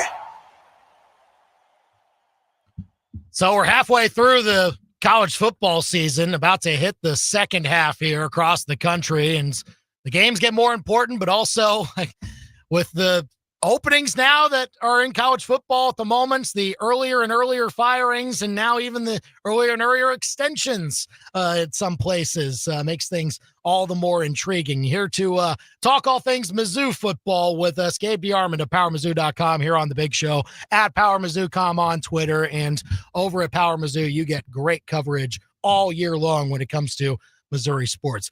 Gabe, with the response from Eli Drinkwitz to your question that I thought was very well asked, with all of the coaching carousel rumors swirling around, how he kind of responds to it at this point in time when he's still having to coach half of a football season to get through. Just what you made of it, and how Eli Drinkwitz, I'm sure, now fits into this whole landscape at this point.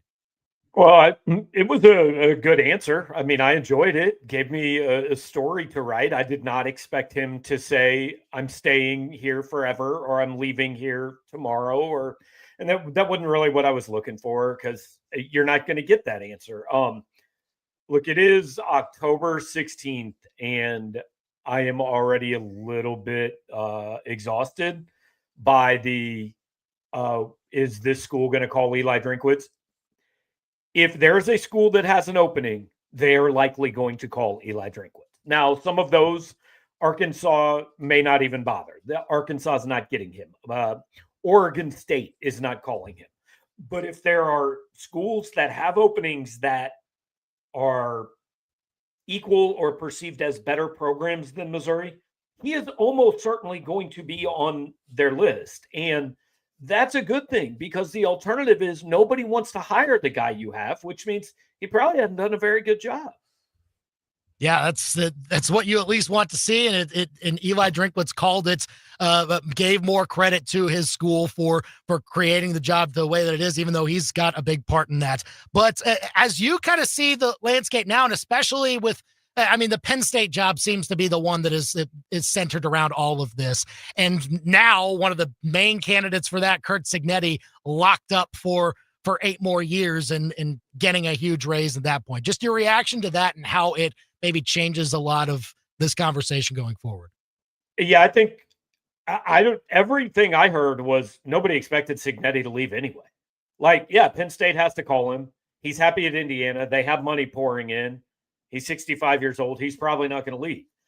I found it interesting that people said that about Curt Cignetti at Indiana and are not saying the same thing about Eli Drinkwitz at Missouri. You know, I'm talking national people here, because it's a similar deal.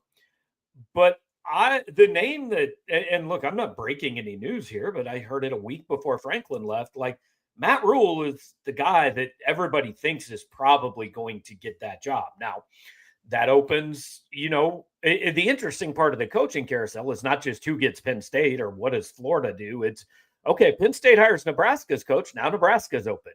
If Florida hires a Power 5 coach, then that school's open. All the different dominoes that it creates across the country. But we're going to be following it. But the good thing is I don't think there's any, like, you can exhaust yourself looking on the internet for news about this for the next 6 weeks. Eli Drinkwitz isn't going to do anything before the season's over. Like, he's got 6 games to coach minimum. He's at least going to get through those before anything happens. I guess, Gabe, the Penn State thing one is interesting because when you think about the hierarchy of that program in the Big Ten, some of the heavy hitters that are above them, and Indiana is kind of getting into that realm as well. SEC going to 9 games, when you just think about championship access, and we know Drinkwitz has had a lot to say about maybe tweaking the format to open that up a little bit more. I guess that would, just be an interesting element of all this in the background. Yeah, I mean, look, everybody wants to be in one of those 2 leagues, obviously. But if you are talking about where's it easier to make the playoff, well, it's anywhere in the Big Ten, because the Big Ten has 2 great programs, Ohio State and Oregon, Penn State and Michigan, which are historically greater than they probably are today, but still good programs, and Indiana, and I don't even know who the 6th best team in the Big Ten is, but they'd be like the 14th best team in the SEC. It is harder. Now, that said, more things matter than just making a playoff, because if I've said this a number of times in the last 2 years. If the only thing that mattered was making the playoff, Oklahoma and Texas would have stayed where they're at. Actually, I think they should have, if you want the truth, but whatever. Yeah, that's probably would have been when it comes to making the playoff. That would have been where they make it more often. Gabe DeArmond at PowerMizzou.com with us on the big show, KTGR. But on to the actual games once again with Mizzou getting set to face Auburn. I mean, as you come out of that loss against Alabama, it can be hard to say like, yeah, it slipped away with how well they played in that game. But as you look at what needs to happen this week for them to just shake that off, what's the main thing that you look for on either side when you see the mentality of this team going into it? I mean, this has to be a win. And Auburn has talent. Like, this is the SEC. Everybody in this league has the talent to win games against good teams, especially at home. Like, Jordan-Hare is not an easy place to play. But they've lost 3 straight SEC games. They are a team right now that finds ways to lose. They scored 17 against Oklahoma, 10 against A&M, 10 against Georgia. They don't throw the ball particularly well. They get sacked a lot, and they don't even run the ball all that. I mean, it's okay, but they don't do anything all that well on offense. So, you should go in there and win this game. And I've said, if this is a losable football game, but if Missouri loses this game, then starting Sunday morning, we're done talking about playoffs and stuff like that. Like, okay, you go win your next 3, then we can pick that talk back up again. Like, they're not out of it. But realistically, if they lose on Saturday, I think you've got to shift the conversation. Yeah, when you look at the teams that are in that conversation, they're all doing their diligence by beating Auburn. And so Missouri would have to be next on that list. I guess, Gabe, the question of how they accomplish it, we've seen Auburn play in some lower scoring games. What do you think the Tigers of Missouri need from Bo Pribula in this game, maybe learning from some of the mistakes in a game that could come down to nip-tuck, could be a bit on the lower scoring side if Auburn's recent history shows anything? Yeah, I think this week has really exaggerated the way that we react to things now. Like 3 weeks ago, it was, did Penn State keep the wrong quarterback? And oh my God, this kid should be a Heisman finalist. And now it's, he can't complete a pass. It obviously isn't going to get it done. We need somebody different. I mean, it was never as good as it looked after week 2, but it's also not as bad as you think it is right now. And also, by the way, I mean, Bo had some bad throws. He had a rough day, but he was not just awful on Saturday. I mean, he made some plays, and that's Alabama over there. They're all right. But I would like to see, this be kind of the Bo Pribula game, because I think what you're going to see is teams they're just going to go into this and say, you're not beating us running the football. You're going to have to beat us passing the ball. And, I asked Drinkwitz about throwing the ball downfield, and he didn't necessarily answer it, but like Missouri has thrown 14 passes more than 20 yards in the air. They went 223 minutes of game time without a receiver having a 20-yard catch. Like, it can't be that all these defenses are just sitting back in shell coverage. And that's certainly not what Alabama was doing, because Missouri didn't run the ball they were decent, but it's not like Ahmad Hardy was racking up 200 yards against Alabama either. So, I think they're going to be forced into a position where their passing game has to win some games. Gabe DeArmond at PowerMizzou.com here on the Big Show, KTGR and the KTGR app. And when you couple that with the run game, like, is it just, do you chalk more of what happened to Mizzou against the run to Alabama just saying, no, not happening? And is that then, I guess, the blueprint now? And how, I guess, does a guy like Ahmad Hardy adjust to that, or maybe Mizzou's offensive line, things of that nature? Yeah, I mean, they averaged like 5.8 yards a carry against Bama. They ran the ball okay.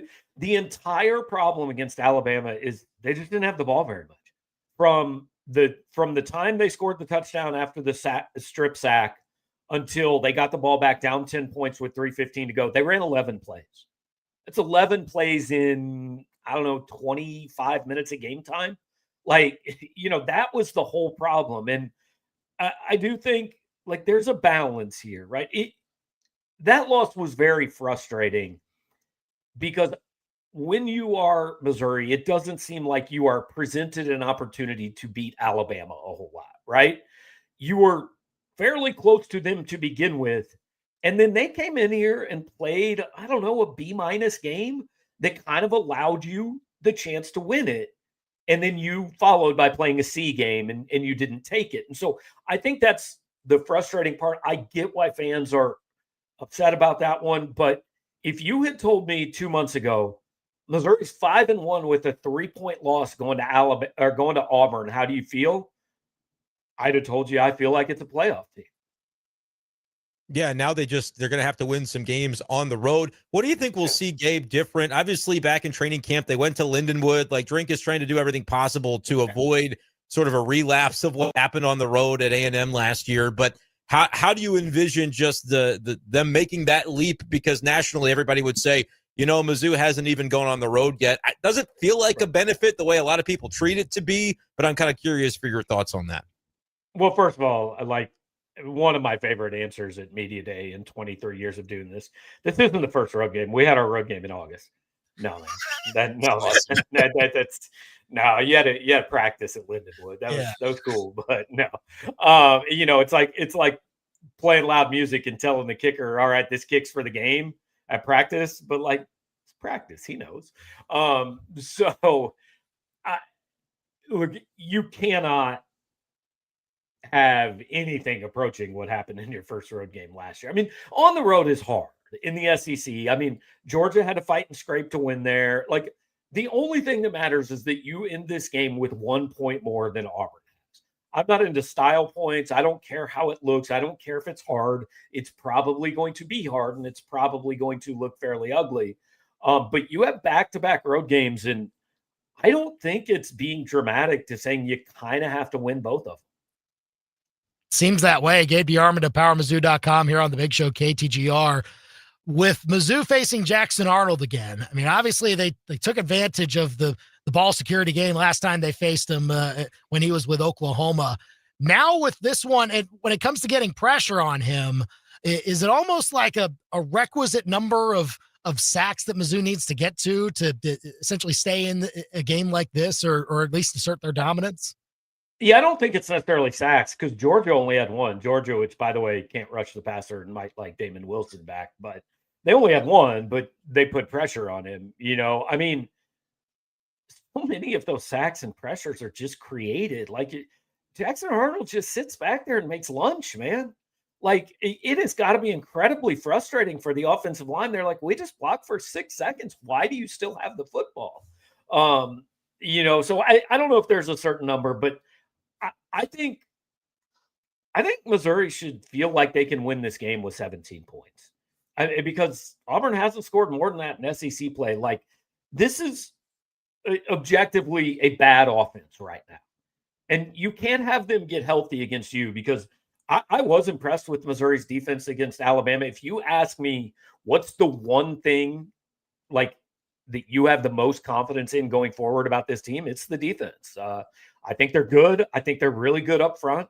The secondary played better against Bama than I thought it was capable of playing. So you should – obviously you want to score more than 17, but I think 17 should win this game. You mentioned the defense. As much as you tear your hair out from some of the zone misses that may happen intermediate, the fact that Bama didn't take the top off the defense, maybe we certainly had nightmares that something like that could happen. One more for me, Gabe. I want to know, as we kind of look back at the Bama loss, obviously these road games are going to be difficult. Mizzou's season could still go a number of ways. Is there a realm in which you could see that type of close loss, disappointing at home? Can I make some comparisons to 2013 if Mizzou can make a run here and say, hey, that's something they learned from the things that went wrong in that game they kind of used as fuel? Yeah, you can. 2007 had a tough loss. It was on the road, but week 6 went down to OU and lost. 2023, you lost a week 5 game to LSU and bounced back. Look, nothing about Saturday should derail this football team. And you're talking about going on the road. I mean, they got a lot of guys that have played a lot of college football here. Now, a lot of it hasn't necessarily been at Missouri, but this should not be something that I think we can't be sitting here on Saturday night talking about, first road game really didn't show up. That can't be a thing. I mean, it's possible they get beat, but no, this team nothing has been taken off the table. Just the margin for error got a little smaller. What's your score prediction, Gabe? I haven't really thought about it yet. I'm going to predict something really weird, like 18-10 Missouri. Oh, yeah, thank you so much. 18-20, and it is not going to be on 6 field goals, and I don't have any idea. Robbie Meyer kicks. Come on. I don't have any idea how it's going to happen. But look, man, I've watched enough SEC football to know that weird things happen in Auburn, Alabama. There will be the weirdest safety in this game that makes that come true, Gabe. We're ready to see it. I can't wait. Gabe, what's new at PowerMizzou.com? Well, hey, it's basketball season, right? Like, and this is why a couple years ago, I definitely wanted somebody that solely could focus on football and solely could focus on basketball. Drew King was down in Birmingham with the basketball team yesterday, so he's got some stuff up there. They've gotten a lot of commitments. I don't even remember who most of them are, but we have stories on all of them if you want to go read them. And Cody is headed to Auburn tomorrow, so busiest time of year. Absolutely. It's a fun time for Mizzou fans and a great time to hop in on PowerMizzou.com, get your subscription, and great to have Gabe DeArmond here on the Big Show KTGR. Thanks, Gabe, for coming on. Take care. We'll talk soon. All right, guys. Have a good one. You too. It is 5:42 here on the Big Show KTGR. There could be a Jackson Arnold fumble where he's on the 15 and the ball gets just knocked out. Kind of similar to the Jalen Daniels one that Kansas had. Like that's what I'm envisioning here. Oh, I'm envisioning more like the ball ends up in the end zone, and it's like, is Missouri getting 6 points or 2? They got to pick up the bodies and figure it out. Yeah, I think that's what we're gonna get. Look, and it's true. Weren't there like training camp videos out there of Jackson Arnold like taking sacks in practice with no defense? Like impossible stuff to have happen that was happening. To where like the Auburn media member deleted the tweet because it looked bad. Like it was a whole thing. The pass rush I think could be the difference if Mizzou's going to game wreck in Auburn. I think that's maybe the number one way that's the biggest path I think to it. I don't know if they'll take it. Like they can get some good pressure, but I think that's the most likely path that they can take to getting a win that makes you feel really good afterwards. And look, Gabe predicted 18 could be enough to win. 17 could be enough to win. We got this from Adam in the over-under theme, 16.5 points for Auburn. Would you take over or under? I mean, that's a good line in my opinion. Yeah. I don't know if that's like the Vegas line. I don't know, Here, I'm saying under. I'm saying under. Yeah. Vegas will probably have more than that, I would say, because Mizzou's only a 1.5 point favorite and the over-under is probably, it's 43.5. So that tells you that, they're expected, Auburn's expected to score about 21 points, give or take. I think they could be, it won't be above 17, in my opinion. I think it's that type of game where it stays pretty low. The other question from Adam, I did want to bring it up and get to because it is kind of I know we're supposed to talk about the Auburn game, and we eventually did and got a lot of great stuff in with Gabe. But the other stuff going on, over under $11 million a year on Drink's new contract. That was also the over under sent in by Adam. I'm going to say over, but I'm not going to tell you if it's going to be Missouri or Penn State. I'm not going to tell you which one's going to be. Come on. Sorry. I hope I'm wrong. But come on. I'm a little. Did you see Matt Rule today was on with McAfee and said, in nothing anybody says, we have to know this by now. Did they have Chris Signetti and Matt Rule on today on McAfee? Wow. Maybe unless this is AI, brother. I'm seeing this from some Nebraska fans where I obviously haven't watched the whole interview, but one of the quotes is about the Penn State quote. They'll find the right coach for them, whoever that is. This is a destination job. So if not a Matt no. Rule, not a no, but nobody's saying no, right? Right. Who wouldn't love to be nobody's asked saying no to make right $11 now. million a year? I'm just saying if Matt Rule is offered and says no, I'm getting tight. I'm getting a little tight as a Mizzou fan. Okay, I'm just saying there's a lot of appeal to this idea. Did you see Drink's face when they had him on Tiger Talk and they announced that 26 through 29 schedule?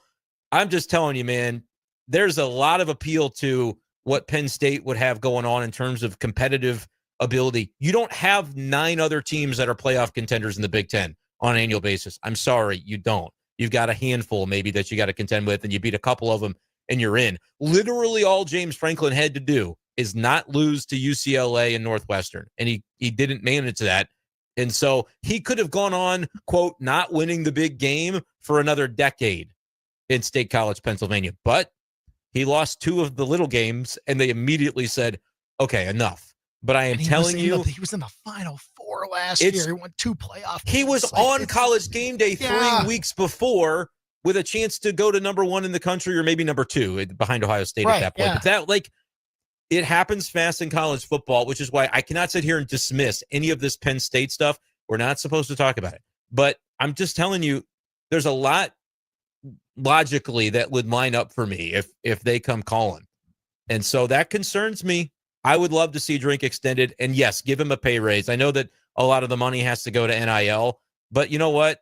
A place like Penn State, they're crazy enough to pay a $50 million buyout for James Franklin. And so they're also crazy enough to say, okay, we'll just make you the highest paid coach, and you get the NIL, and you get the 100,000 fans. I hope he's not listening, because I'm almost making the case for Penn State. I just think it's one of those things where Drink will bring Mizzou to the promised land.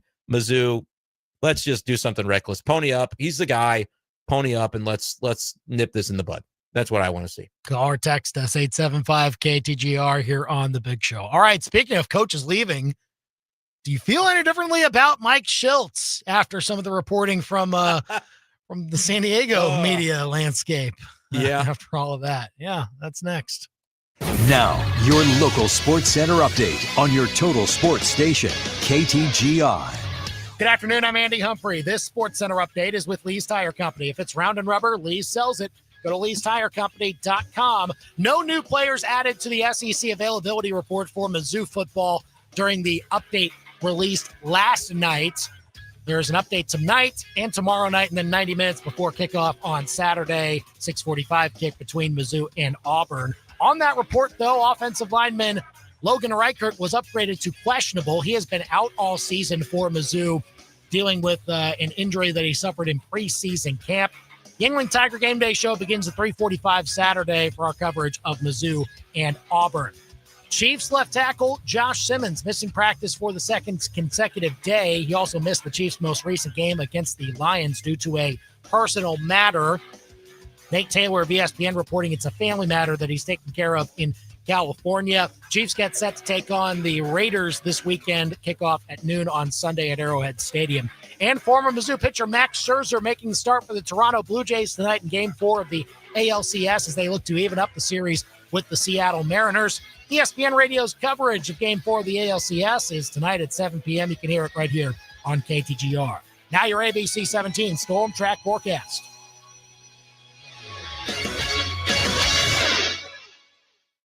I'm ABC 17 Storm Track Chief Meteorologist Jessica Hafner. I'm tracking increasing clouds tonight with mild temperatures. We stay around 64. Tomorrow, partly cloudy skies with a high near 84. It's breezy with wind gusts up to around 25 miles per hour. I'll be tracking a chance for storms late in the evening that'll continue into Saturday. Temperatures remain in the 60s on Saturday morning, cooling into the 70s into the afternoon. I'm ABC 17 Storm Track Chief Meteorologist Jessica Hafner, and that's your ABC 17 Storm Track forecast on your total sports station, KTGR. Hi, everyone. Andy Humphrey here for ProfitShares.com. If you haven't signed up yet, now's a great time. Totally free to play. You can go and sign up at ProfitShares.com, and they give you a set of profit dollars. That's what they call them, to go and play in certain weekly contests so that you can make predictions on some of the football games happening this weekend. You can also guess what's going to happen in the baseball postseason, several other things that you can choose from. And the more you get things right, the more your profit dollars build up, and then you can use those to redeem them for gift cards to places like Buffalo Wild Wings, Chipotle, Chick-fil-A, so many more restaurants. Or you can use that total to make a difference to some great nonprofit organizations like Folds of Honor, Boys and Girls Clubs of America, so many more. You can also play for a cause. The more that you build up, you can join a group and say, hey, I want to play for this organization, or I want to play for this school. And whichever nonprofit or school has the most points built up, well, they win that week. Go and play now. It's PROPHET, shares.com, ProfitShares.com. Pro Designs, but better than a billboard.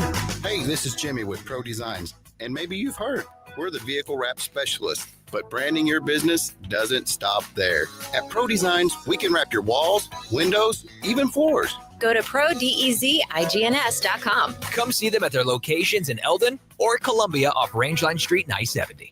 Pro Designs, but better than a billboard.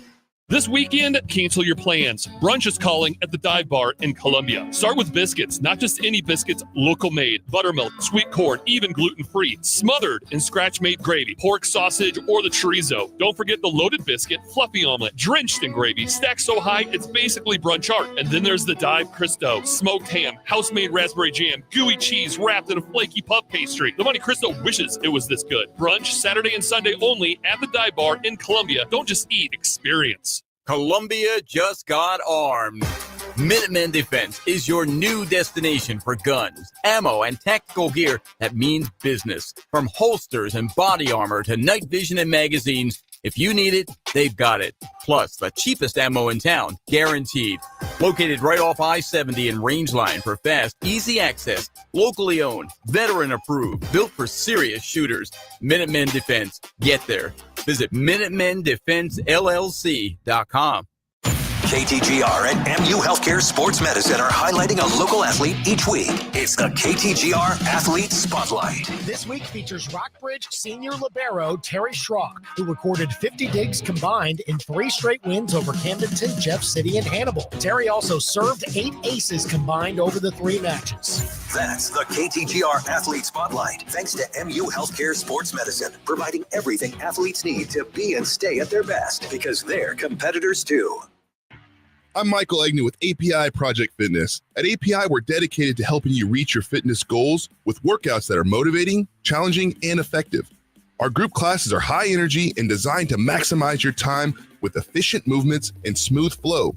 There are real results here to find, whether you're just starting out or ready to push it to the next level. API is where hard work meets progress. Everyone needs a fitness routine. Let us be yours. Sign up today for a free trial at apiprojectfitness.com.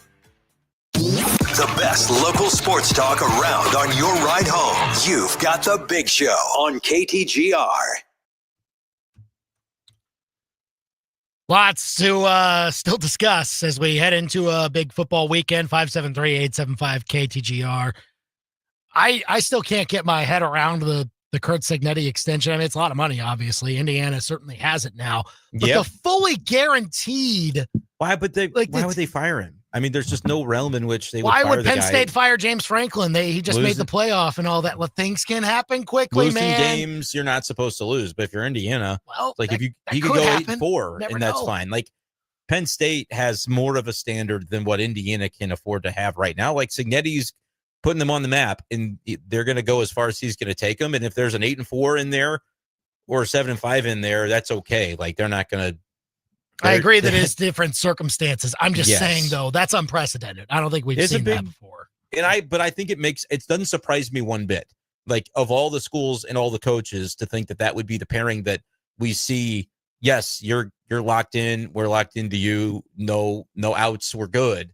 That would be the one that I would have predicted.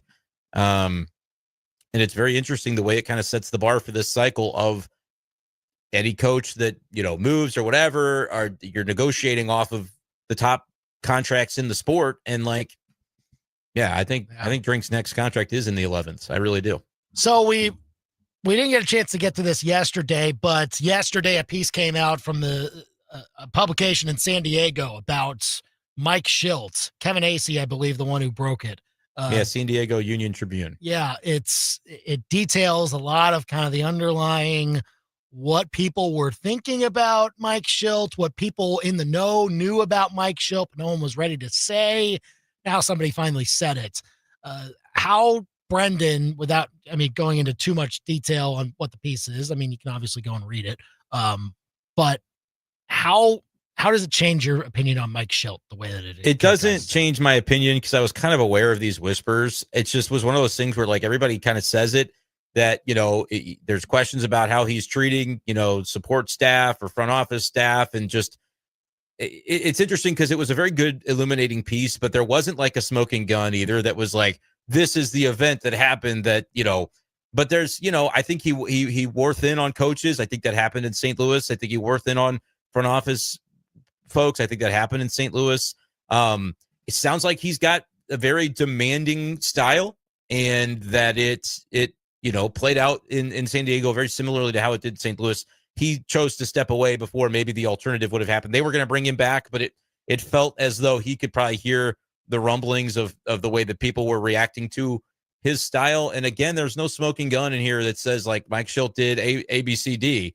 Right. But it does kind of paint that picture that I think if you wondered, it as though it came out of the clear blue sky when Mozeliak fired him for philosophical differences, this hopefully at least gives you some insight into what that was. But it was a very tricky topic for multiple years because I didn't have something to report that this was an incident that I uncovered that happened. So it's not my place to do it. And for those who, you know, who did or didn't have like hard concrete information, it definitely would have been a hot topic to report on. But I don't think anybody really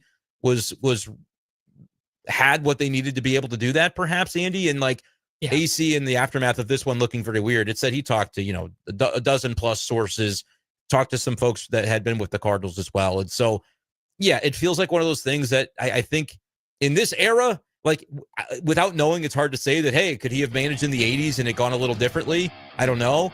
But it certainly feels like behind the scenes, there were things that were happening that were not public. And I don't think it means that everyone in San Diego couldn't take hard coaching either. It's just that, you know, it's an interesting, it's touchy at times. It's more than 2 minutes of a topic. Right. We'll talk about it more down the road, I'm sure. For sure. But some interesting stuff coming out about Mike Schilt after his sudden retirement. Thanks for joining us today. Thanks to Gabe DeArmond for joining us too. Who you got? We'll play that game tomorrow, 4:00 on Friday. He's Brendan. I'm Andy. We're done for now. Let's talk numbers, because if you're a fan of stats, you'll want to hear this.